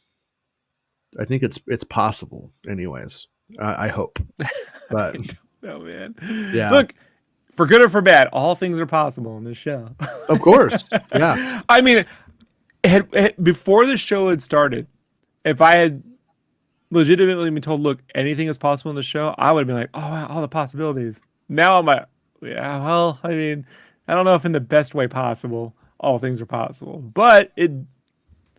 And then also, sorry, but really Moff Gideon could show up. Remember my scoop about next season, that there's like 50 to 75 Mandos that are made for that. So that they're definitely going that route. Like, this isn't just a tease and they may not do it. It's happening. I've seen it. So I know that there's something to it. There's something there. They know what to do with the Mandalorian show. No one's in dispute over that. Yeah. What are they doing with this? Like getting all the crime lords over. Like, when we saw that scene in the trailer, we were like, "Oh, he's trying to get them to come into his fold." It's like, no, he's just trying to get them to stay out of the way when he fights, so that way we don't have to explain why we can't afford 300 Trandoshans in a battle scene at the end of the fucking yeah. Like, sorry to say, but you're not going to see we see there's some great city shots in the last episode, but you're not going to see a city that size get demolished with all the characters running around. If you see buildings getting trashed, it'll be empty, and they'll be like, because the gang stayed out the way. Like, it's a clever. Look, I'm not complaining in terms of your budget, but there were other ways to do it. Like, what if he'd been killing them off and there weren't very many left at the end? My take has been, dude, like, actually, I think you're kind of in a way hinting at or getting to in a different way, is I think that Boba maybe if he cares about anything, and it could be anything because they haven't told us shit. He may be trying to turn Tatooine into a sanctuary for Mandalorians, and we know they can't necessarily live on Mandalore, right? It looks pretty fucked. Look, that would be something. That would be a goal. That would be a legitimate something you can draw on a piece of paper. Yeah. We don't have a goal here. And other than the Tuscans live in many ways. The Tuscans code seems to sort of be very compatible with the Mandalorian mindset. So you could envision, a world where those two, are inhabit this space together, and we move, and that's where it goes to. I'm really, really cool with the idea of them changing Tatooine. I know we got that episode 9 shot, but that's just one farm. It doesn't really tell us anything about how things have changed there. It could, you know what I mean? But that would be that would be an interesting way of giving the him less something. I think of episode 9, the better anyway. So well, and with Mandalorians and warring bullshit and stuff like that, it could all be destroyed by the time we get there again. Except they killed the one Tuscan tribe, other than 2 people probably that knew who he was. It'd be cool if he was like, over that period of 5 years, was building like, he was like bringing all the Tuscans together to form a gang, a big Tuscan fucking mob. And then they're like, we have to get on the inside. And then he decides to go on the inside and pretend to be Boba Fett again, right? So that he can get them planted around the city and then create a Tuscan. Like, there would be a great double cross there, Yeah. They'd never see that one come. They're never going to see this coming, kind of move. But I'm giving them way too much credit, bro. I hate to say, I consider Favreau and Filoni way smarter than this. You know what I'm saying? Like, I consider them way above my ability to write or do. I couldn't write the movie Chef. You know what I mean? Like, or Elf or any of that kind of shit. Like, or the Clone Wars season 3. Like, I give all that shit the credit in the world.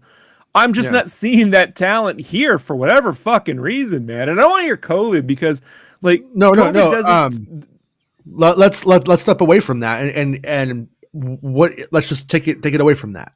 What it may be is that and I don't mean that if they're spread thin in a bad way, but they may be spread thin in that they have so much going on in all of these various like components, and they will come together that right now we just can't see it. And in the immediate like thing, they're not wanting to telegraph what they're doing. And I don't know if that's right though either. I kind of think that that's kind of bad too, because then you start to feel like boredom is I'd said before, boredom is worse than bad. Yeah. Good or bad. I mean, The Room, the real movie, The Room, is a bad movie that's stunning to watch. I didn't hit her. Yeah. Yeah. I mean, Batman Forever is not a great film, but you're not bored when you're watching it. Batman and Robin, you're bored as fuck. It's boring to watch, bro. It's boring to watch. It's not boring. No, I'm not. Bored. You never know what Jim Carrey is gonna do. You can groan. That's fine. Yeah, I'm just. It's like. Hey man, at least there was more than 8 minutes of Batman. I tracked Batman Returns. There's 8 minutes of Batman and Batman Returns. Bee stinging in my balls constantly when I watch those two. I do want to see that now. Hello, Galactic Jedi.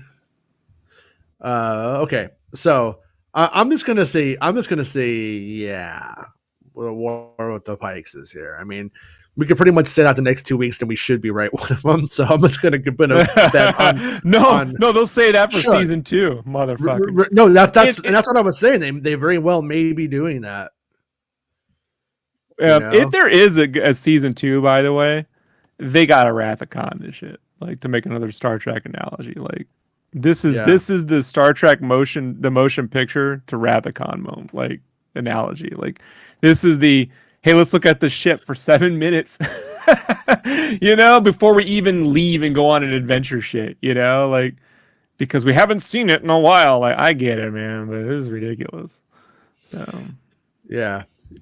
I'll be honest with you, Galactic Jedi. I do like it. Do I love it? I don't know. I like everything about Rise of Skywalker by itself. When I put it all together, that's where I have more of the issues with it. But it's still the worst it's still the worst. Yeah, it is. I think it's the worst Star Wars movie, but the worst Star Wars movie I still generally like better than your mom. All right, what else we got? Boba rides the Rancor and then goes to see Grogu, and Luke trains him to use the Darksaber. That could be fun. Look, the person who's going to train Boba to use the Darksaber is Luke. I thought about this. It's the only fucking legitimate. Someone has to tell Din that he has to use the Force, and he has to see value in Luke Skywalker. Put these helmets on from episode 9 so we can't see our faces. Okay. Remember the train when he trains Leia? Yeah. You know, I had a scoop on that scene, and that was the original opening of the film.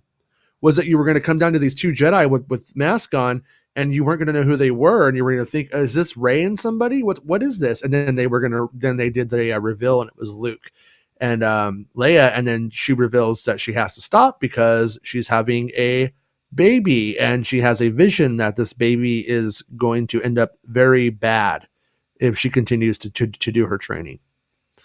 And kind of like the idea better. They chickened out. Sat in the movie theater waiting for it, and I'm like, God, it's not. They decided not to cut, and I could tell from the opening that this is like when Lucas cut the opening to Revenge of the Sith, but the bad version of it, like yeah, this weird montage shit, so fucking dumb.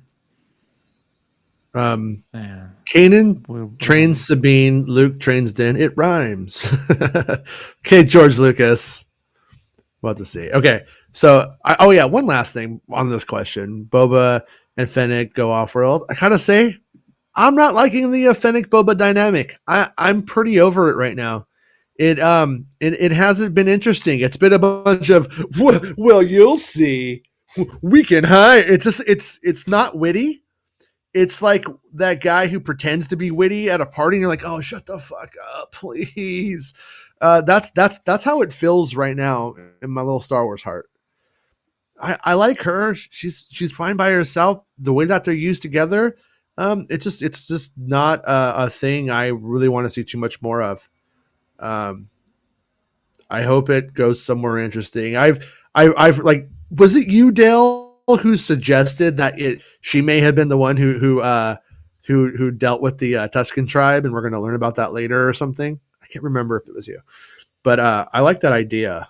There's some kind of twist between their like grouping, because I don't know, it doesn't really feel right. They won't do that, and the reason why is because she was like, has she been like, yeah, they totally would have killed all the Tuskens. She's like, I don't think bikers could take out Tuskens. I don't think she'd allude to herself at that point, Yeah.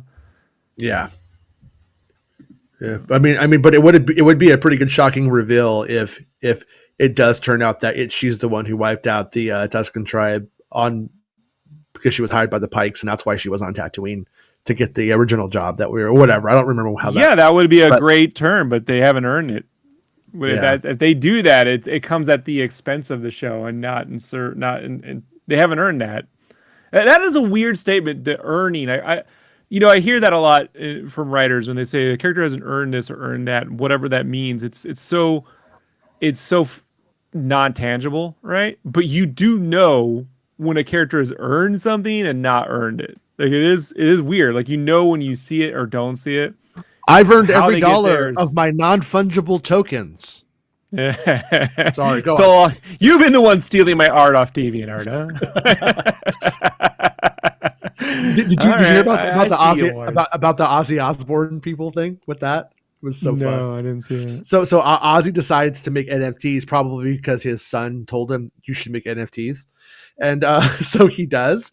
And then they have a Discord, and they moved over to the other server where you could buy stuff, but the original tweet linked to the original Discord number.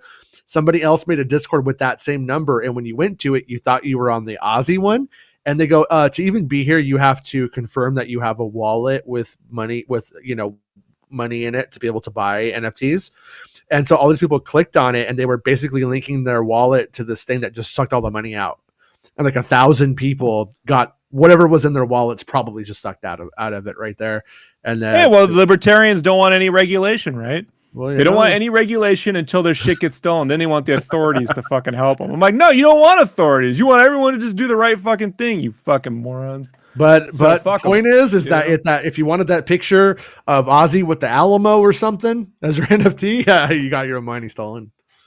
But anyways, what were you saying? I apologize. I distracted you. Said a lot of things. But earning characters who are earning things. So that twist that she was the one who killed him would be a fantastic betrayal, but I don't get the loyalty between them. And there was I told you there was an interview Ming-Na Wen did with Empire Online where she says that, that she has that loyalty with Boba won't last forever in this interview. Yeah. But then I watched the episode, like, where where he repairs her, and she's not hanging out with him for a life debt. She's just hanging out with him because it's good business. We all assume at this point she's on him because she's like, I owe you my life, I must help you kind of shit. But I don't feel any loyalty between the characters, at this point. Like, I don't. I gotta be honest. They should have. If I was in the fucking desert for like 5 years with Tusken Raiders and I came out and I was hanging out with Ming-Na Wen, I'd be like, "What's up, lady?" They should be fucking left and right, man. I mean, you think? I mean, she could at least turn him down and say, "Nah, I like chicks or something." Like, why did you give me 3 buttholes? It's like I always wanted 3. yeah, mods. Yeah, I gave you 3. Why did you build me a belly button pussy? I don't appreciate that. Yeah, I've always wanted to double thumb while I do the thing. Well, when I was a clone on Camino, the other clone said that's where you put it, and I thought that would be fun to put it there. But. So like there's a whole man. If they do that, it will the hardcores will be like, look, it's there. No, it don't make sense. The average fan will reject that. It's like when you get that weird kiss at the end of Rise of Skywalker between Rey and Kylo. It's like that thing ain't earned. You know what I mean? He killed his father. Like her fucking mate. So it just doesn't. It doesn't earn. It's just cringy. Last Jedi set it up to be earned, and Episode 9 didn't t-ball that into a home run, and it just kind of jumped on it at the end. Yeah, it was very convenient. Anyways, Joel says that Fennec is too popular for them to do that, and to that I question: is Fennec really popular, or is it simply like you would? I hear as much on Twitter about fucking hot Callus than I do about this, and I guarantee you I could go around saying who loves Callus from Star Wars, and everybody would be like, who? But obviously she has much more exposure than Callus did. So, but what I'm going with this is she really popular, or is she just there? I don't know. I don't feel like she's a media popular. Darling, and she has her Marvel Agents of S.H.I.E.L.D. fans. Okay. Okay. So it is a thing. Okay. Because I've underestimated her the whole time. Like, I had the scoop that she was in it, and I was like, the Agents of S.H.I.E.L.D. lady. I was like, I don't really give a fuck. And I didn't say anything. I hate the show, dude. Like, and then now, yeah. You know how I talk about quitting shit, dude? I couldn't get past the first half of the first episode. I looked at my wife because we were so excited for the show. I looked at her, and she looked at me. I'm like, can I just stop this now? And she goes, yeah. This is embarrassing to everybody. No, man, it isn't really good. And when I'm telling you that Arrow season 1 is better drama, you got real problems. You got real problems, because that is as dumb a fucking show as it gets. But Agents of S.H.I.E.L.D. is bad. It's legitimately. So maybe, these people did fine performances, but whatever. So she has her fans, but I suspect we live in a world, man, where I can't predict the fandom, because a lot of people came out of Age of Ultron hating Black Widow and Hulk, and I never got that from the real world. I just got the internet hating that, Yeah. So like, I still think that Snakes on a Plane is going to be the biggest movie of all time based off of the internet, the response to it being made. Remember that? It's weird. I only knew that from the trailer. I was like, oh, that's a fun, stupid idea, like. Oh, it was completely. It was like covered by all the film blogs and early message board stuff. Everybody was just talking about how great. They're making it's going to be fucking awesome. And like I knew it was going to be like a bad movie, but I thought maybe it was going to be like really like a very popular bad movie that like really leaned into it and everyone's going to love it. And it came out. It was nothing. It was nothing. Like what the internet says and what the reality is, are always two different things. And I don't know how to gauge that. I'm talking in the context of the show. Like, this character will not have earned that betrayal. You know, because there's nothing much to betray. Just, oh yeah, I killed those people this whole time. I've not told you. Like, all right, now this is so fucking. But you know what? Pointless. At this point, I'll take the unearned betrayal over the unearned loyalty. I mean, I guess you could say, you know, he saved her, and there is that. But also, like, when you get down to like just the general fun vibes of Star Wars, I mean, Dengar, Bosk, 4LOM, Zuckus, the Tuckus, and all those guys, you know, they're all our friends at times, but they all fuck each other over in like a matter of minutes. Kira fucks over Han Solo after they grew up together. But see, where this works though, where this really would work is if she was the one putting together like the mod squad, the Vespa squad, because she's a mod, right? If she's getting like all of her crew to get Boba to slowly like make you think he's recruiting her crew, and she's surrounding him with her fucking loyalists so that she can fucking like end this motherfucker, and he realizes the only family he really has is the Mandos, then that would be a great turn. But that's not what's happened. It's just gonna make Boba look even more stupid.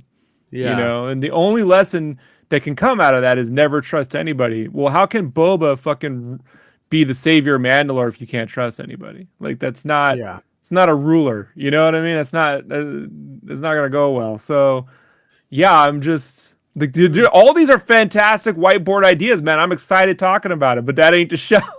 Well, telling you, it's not the show.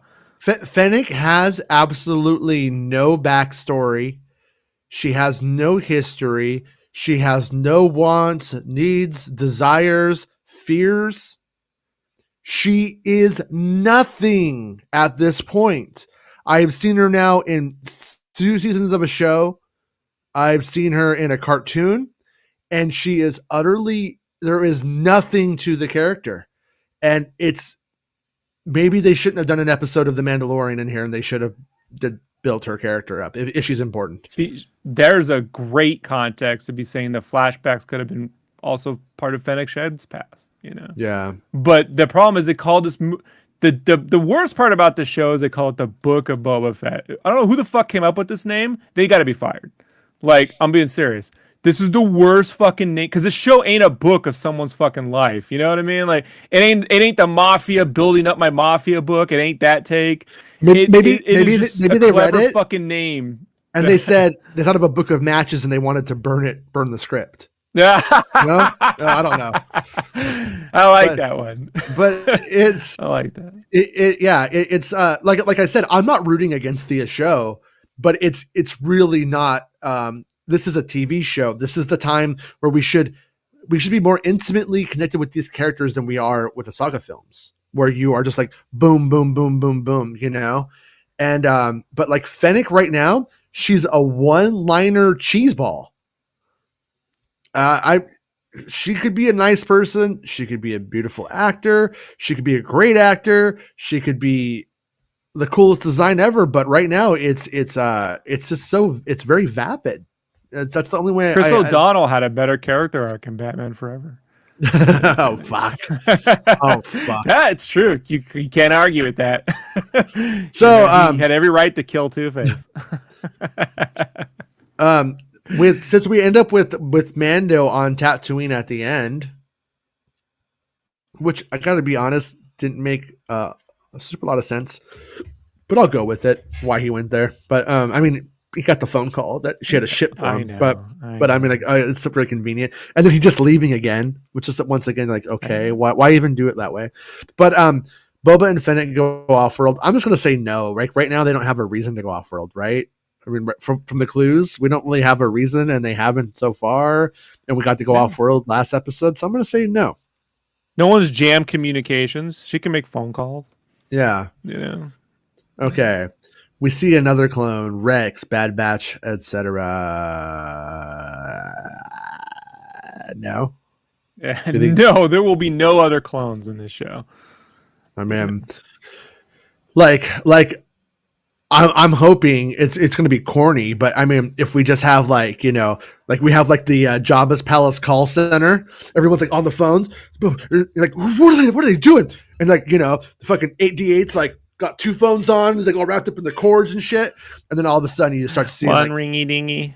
yeah, Two then ringy dingies. Rex and Cody and Ahsoka and Din and what's her name? Burger Omega. King.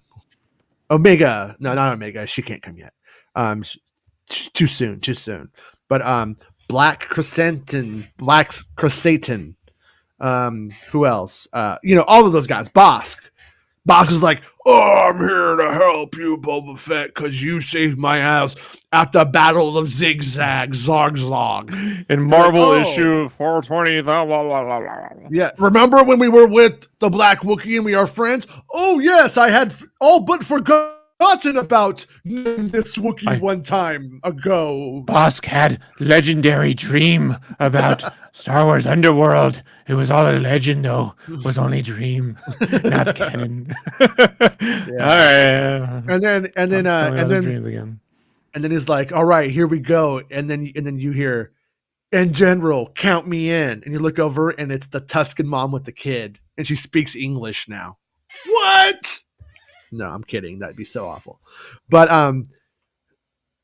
something like that could happen. Some less idiotic version of that could happen, and it could happen there. But right now, I don't see there hasn't been a clue. There hasn't been any kind of foreshadowing or anything, any reason to see that as happening.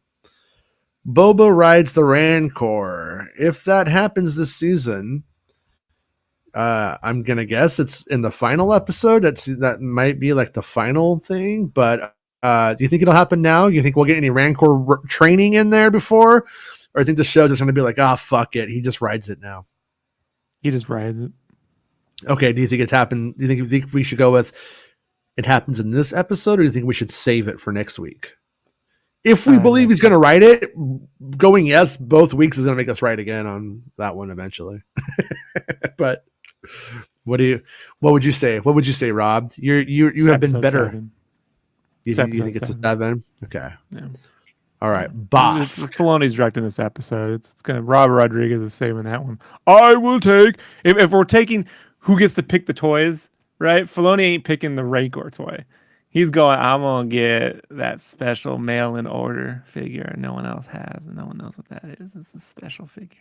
And Robert Rodriguez is like, I get the Rancor! It's the best part Jedi! Like, yeah. That's it's so stupid I'm saying this, but that's how I feel. Yeah. That one's for me. All right. And yeah, with I mean, like right now, if we just listen to everything in the fandom, Luke Skywalker, Grogu, Bosk, Ewoks.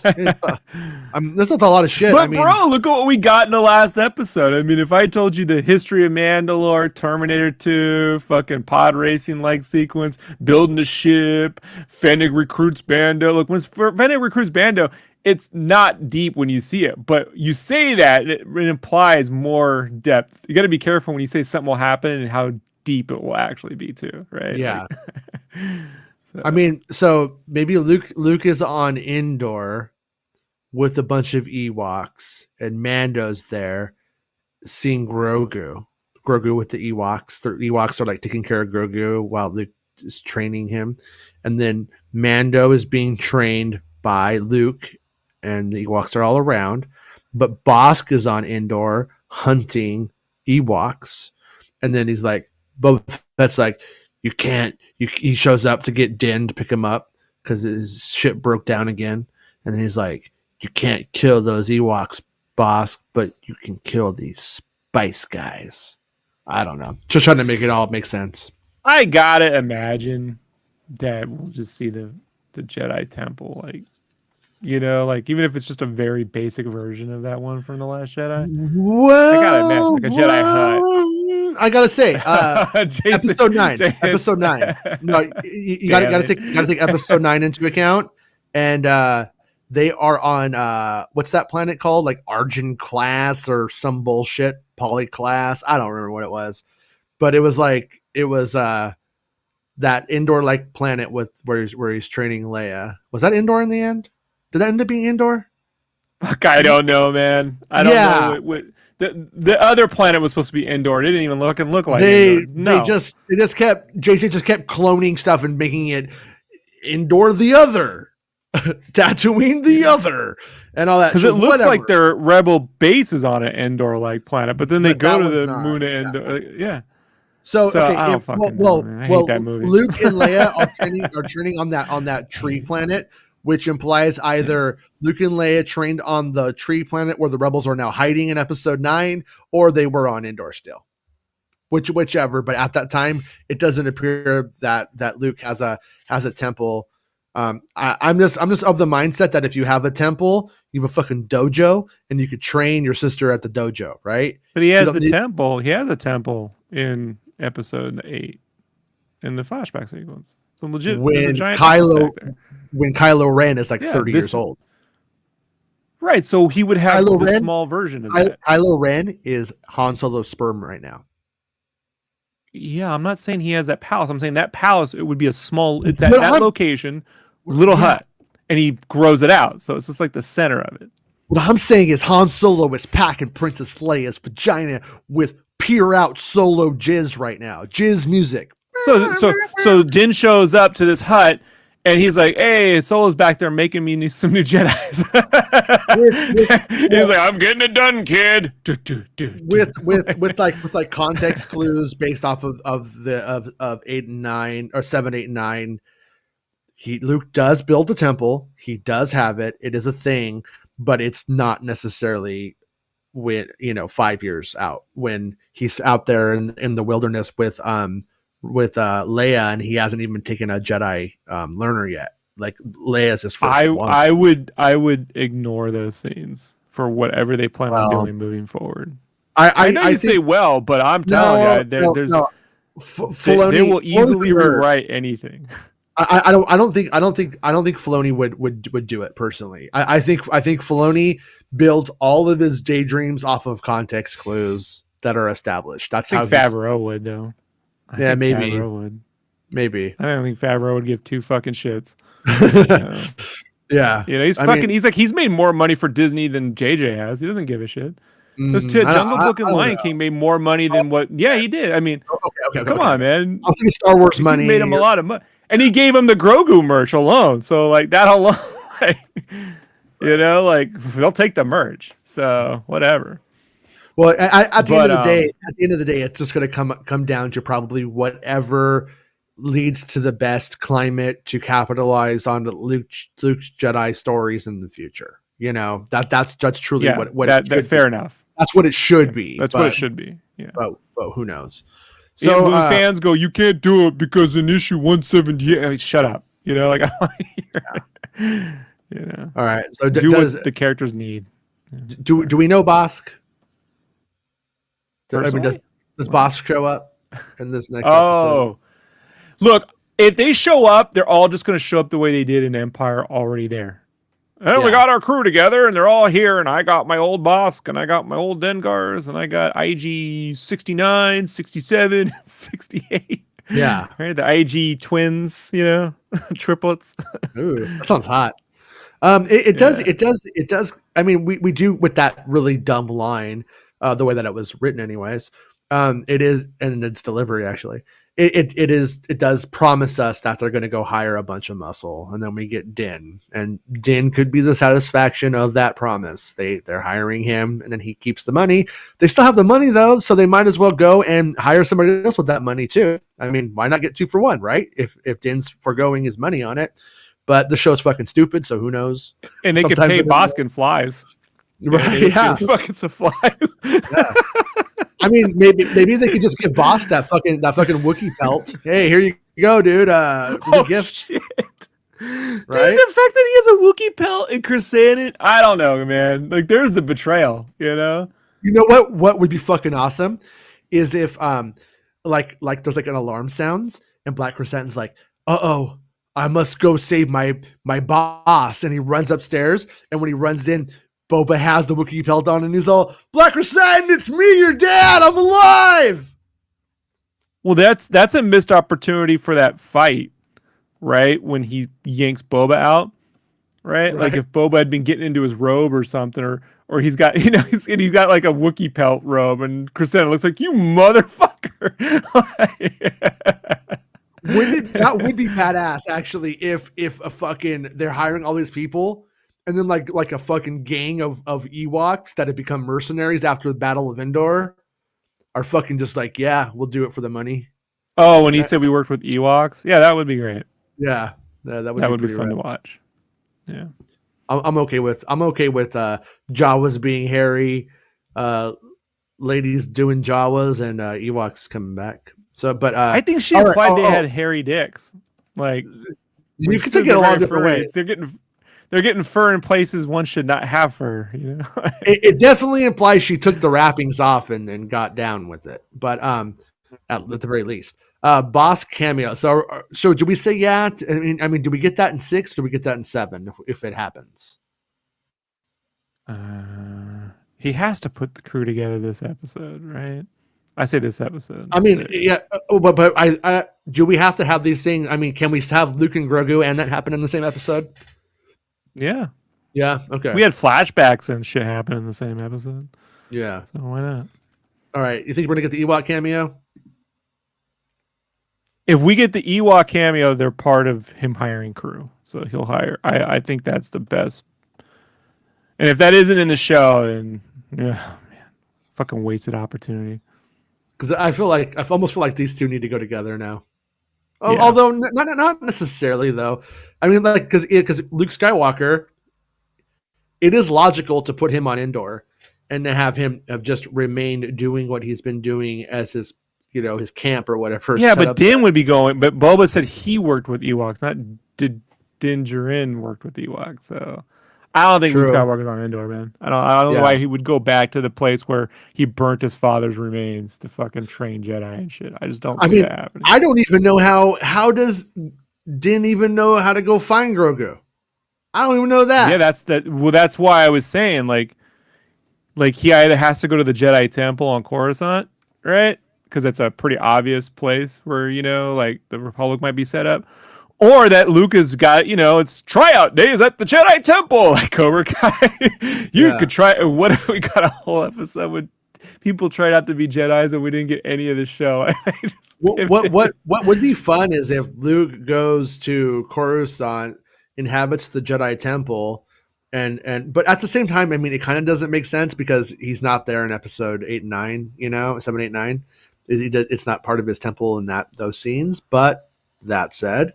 They don't put they do move the capital off of Coruscant and put it other place. The reason why his temple isn't in fucking 9 or the remnants of it isn't in 9 is because JJ didn't want anything to do with fucking 8.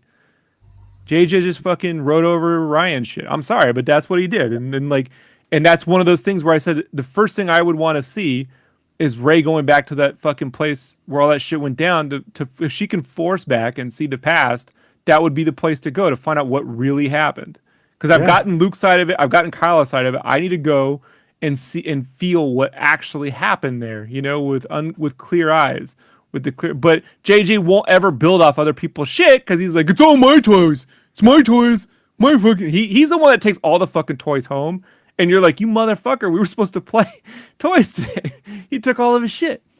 So, yeah.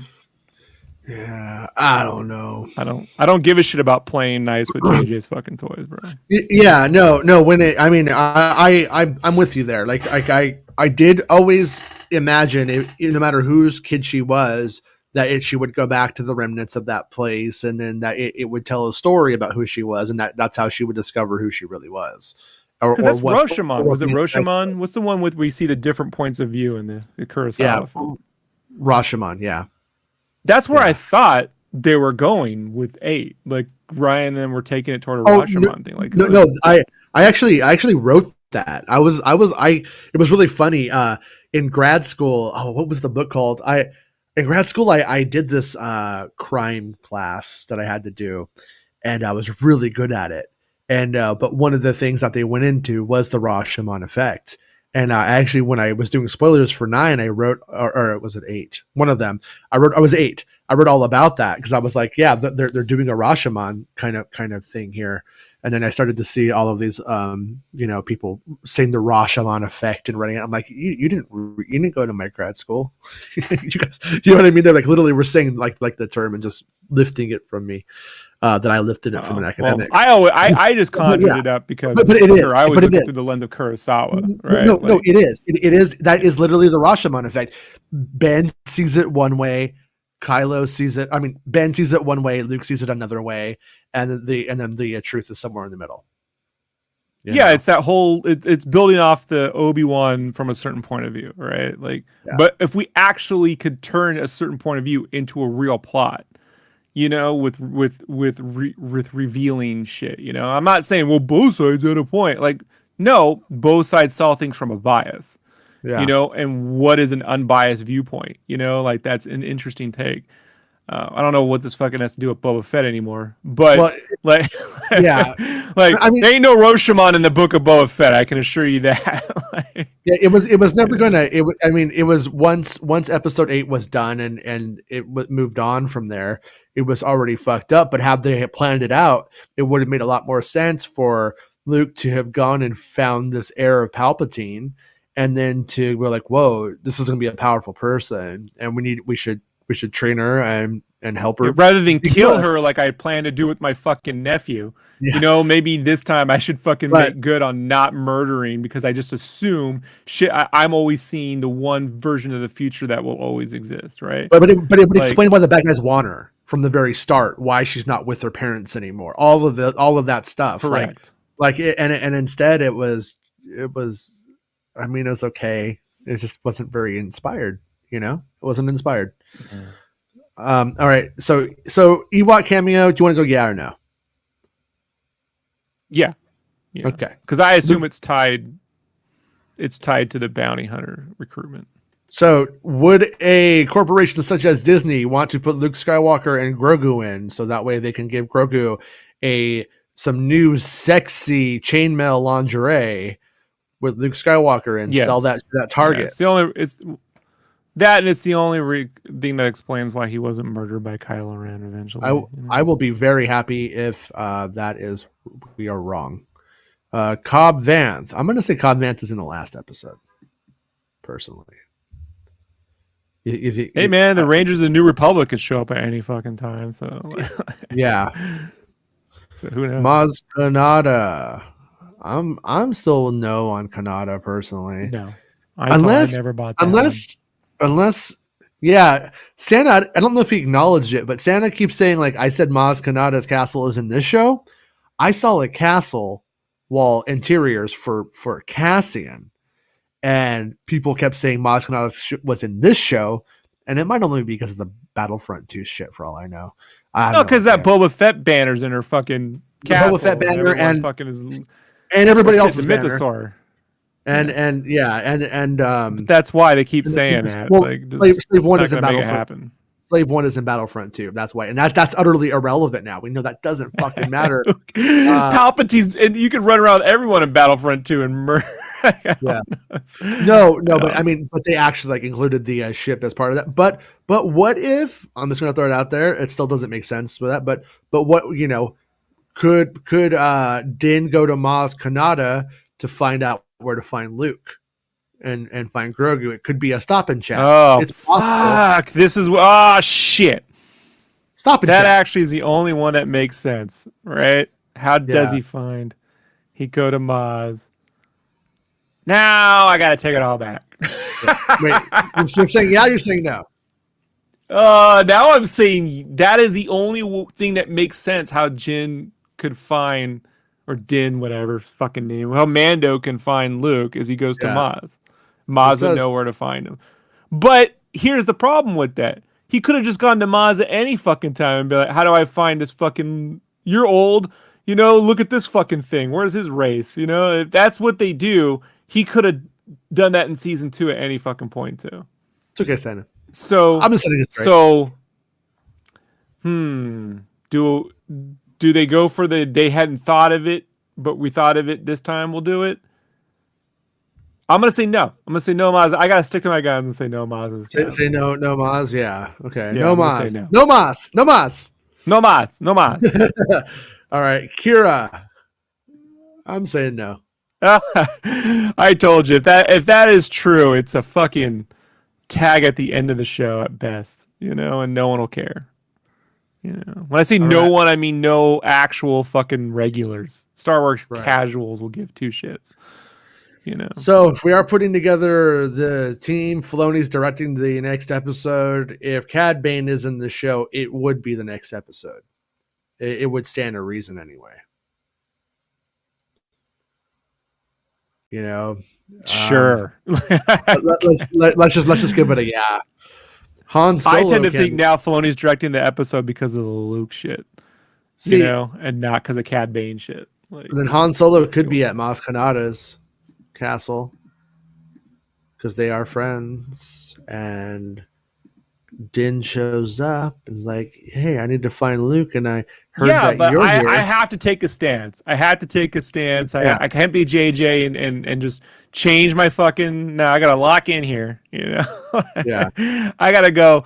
I see everything you're doing, and there's no fucking way I see them doing all of that in one episode when there's a whole nother show to do. But if I'm wrong, I'll be happy to watch that show versus Fennec Shan and Boba fucking say the same shit for the next. Yeah. I'm happy to be wrong on this one. To be clear, we are predicting not what we want, but what we think will happen, not what we want. Correct. Yeah, I want that show. I don't care for the show we're currently getting. So yeah. I at this point I almost feel like Crimson Dawn, maybe if they are even involved whatsoever, there is another comic series coming out for them, which I don't know if that sings more to the possibility or no. It could go both. It could mean either of those things really. But I almost feel like, what if Boba teams up with Crimson Dawn to take down the Pikes and then has to deal with Crimson Dawn after that? New boss, same as the old boss kind of thing. But say new boss, old boss, same as the old boss. Yeah, so we want to say no. Why would a Trandoshan? Well, the other Trandoshans are staying out of it, so that's how Boss can fight on Boba's side. So yeah, I say no on anything to do with Boss. What is this one? Crimson Dawn is mentioned? No. Yeah. No. Yeah. No. All right. So the question now is, what should we guess is going to happen? I mean, we got Ewok mercenaries being hired on Endor. I don't know if that's considered a free one, but actually probably not because they already kind of mentions Ewoks in one of the questions. The Endor we know, or that fucking weird grassy planet we saw. Yeah, I assume too when they go back to Endor, it'll look like fucking Endor. Fuck whatever JJ did, and you know what I mean, like. I remember my friends telling me, no, that's not, it's a different moon. I'm like, that's Wicket. He didn't get on a fucking spaceship and go to that's supposed to be Endor. Like, this is stupid. Like yeah. Yeah. It's supposed to be another part of the planet, like where, near the coast. It's fine. It's fine for what it is. Sure. I just don't, really, I probably would have started deeper in Endor and had a shot where like you move through the Ewok village or something and then out into where they're at. I would have made it more fun. Yeah, maybe. Geography, like yeah. Yeah. Still geography is a bad. It's not Star Wars strong. No Star Wars movie has done Hoth. Even Hoth, it's hard to tell where everything is. You don't know the relationship of the shield generators to the orbital cannon to the Hoth base. To be fair, geography is never the best geography we ever got in a Star Wars movie is A New Hope when we know where the trench is compared to the Death Star, and that's it. So whatever. Yeah. What do you think will happen? I think I think Fennec Shan's gonna cross her arms.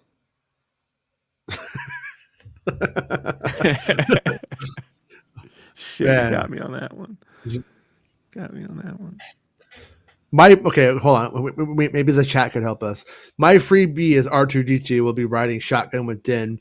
Luke hooks him up until Grogu's training is complete in season 3. Long shot. Laugh out loud. Yeah.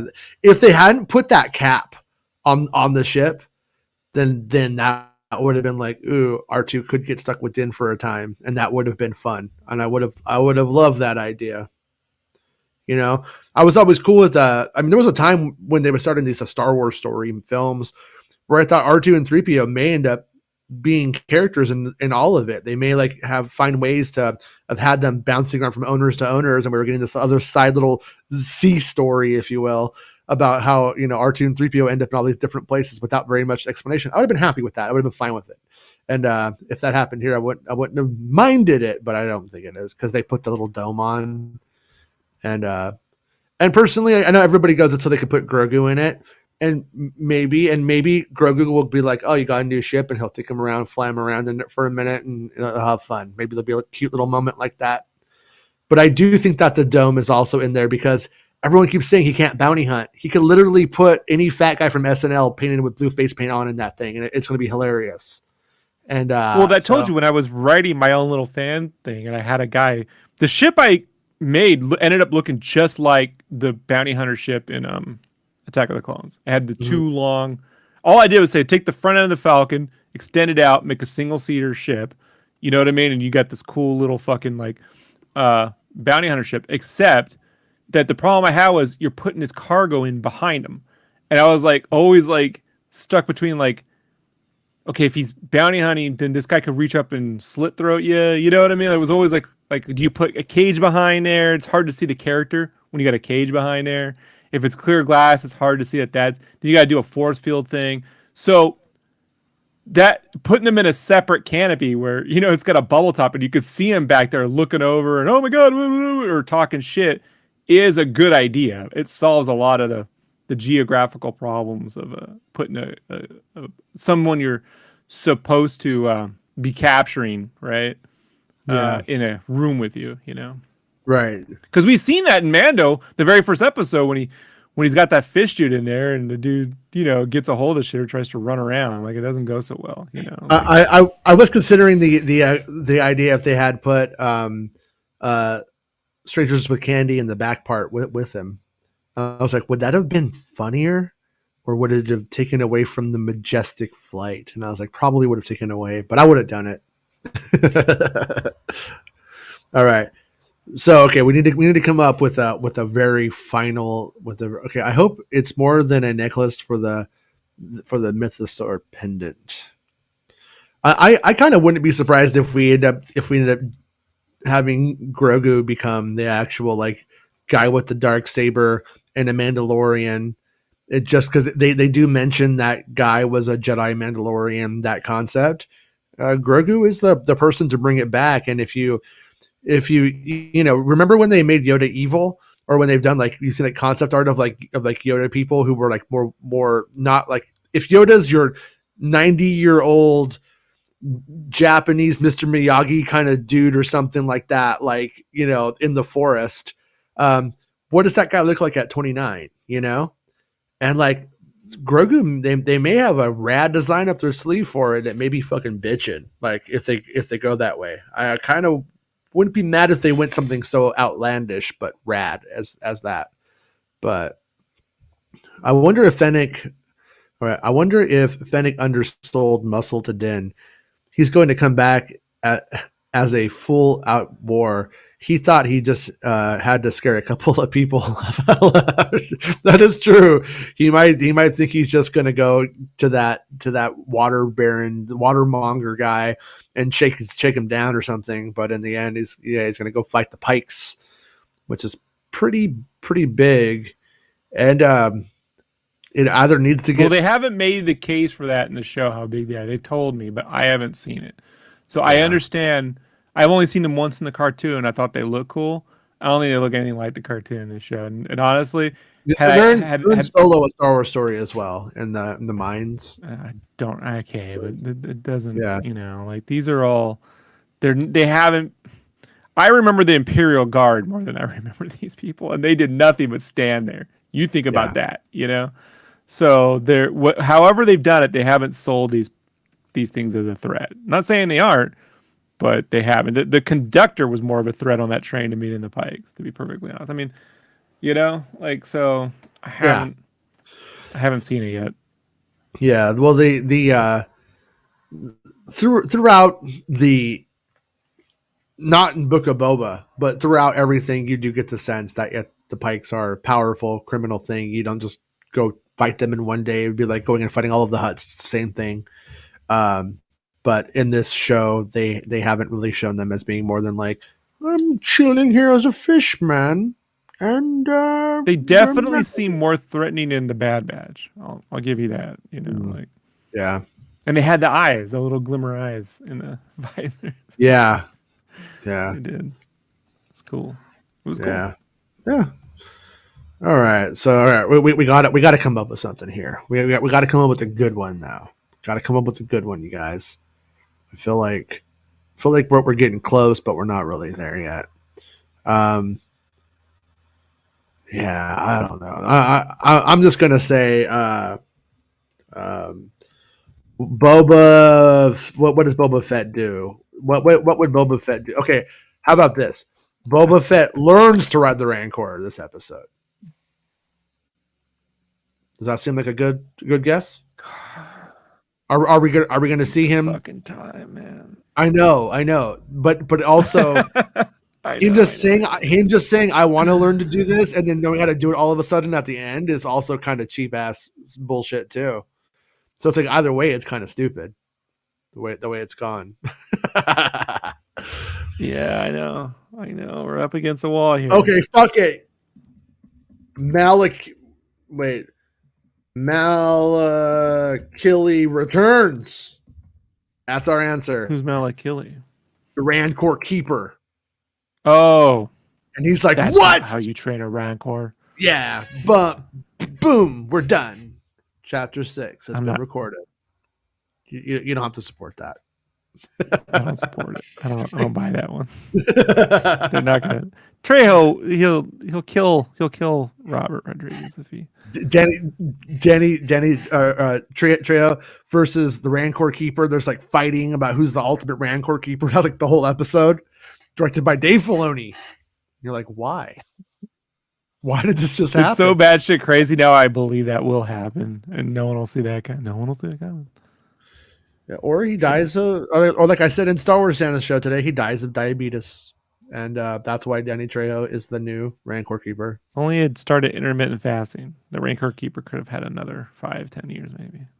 I hope he doesn't have a shirt, and now he's got his nipples pierced because it's been 5 years. You know, he finally took the plunge. He always said he was going to, and then he did it. But anyways, I joined Orange Theory, and now I'm ripped. Yeah.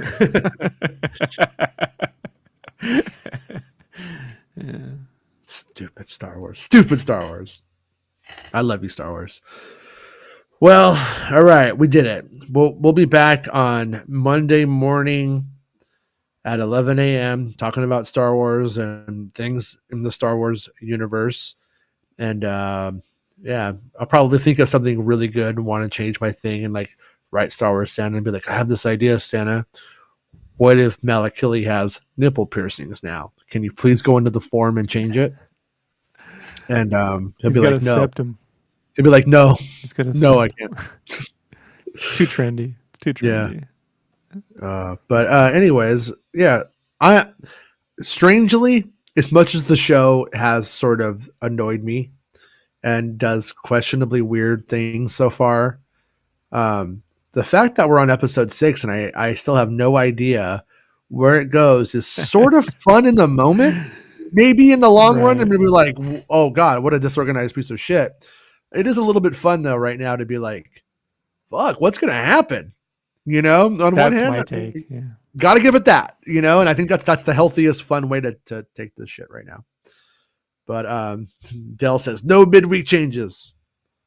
Dell has spoken, and we never, we don't care if we're right. This is the fun of it. Like, man, people take being right. Like when I say, hey, I got that right, I also tell you when I get it wrong, like all the fucking time. Like you guys.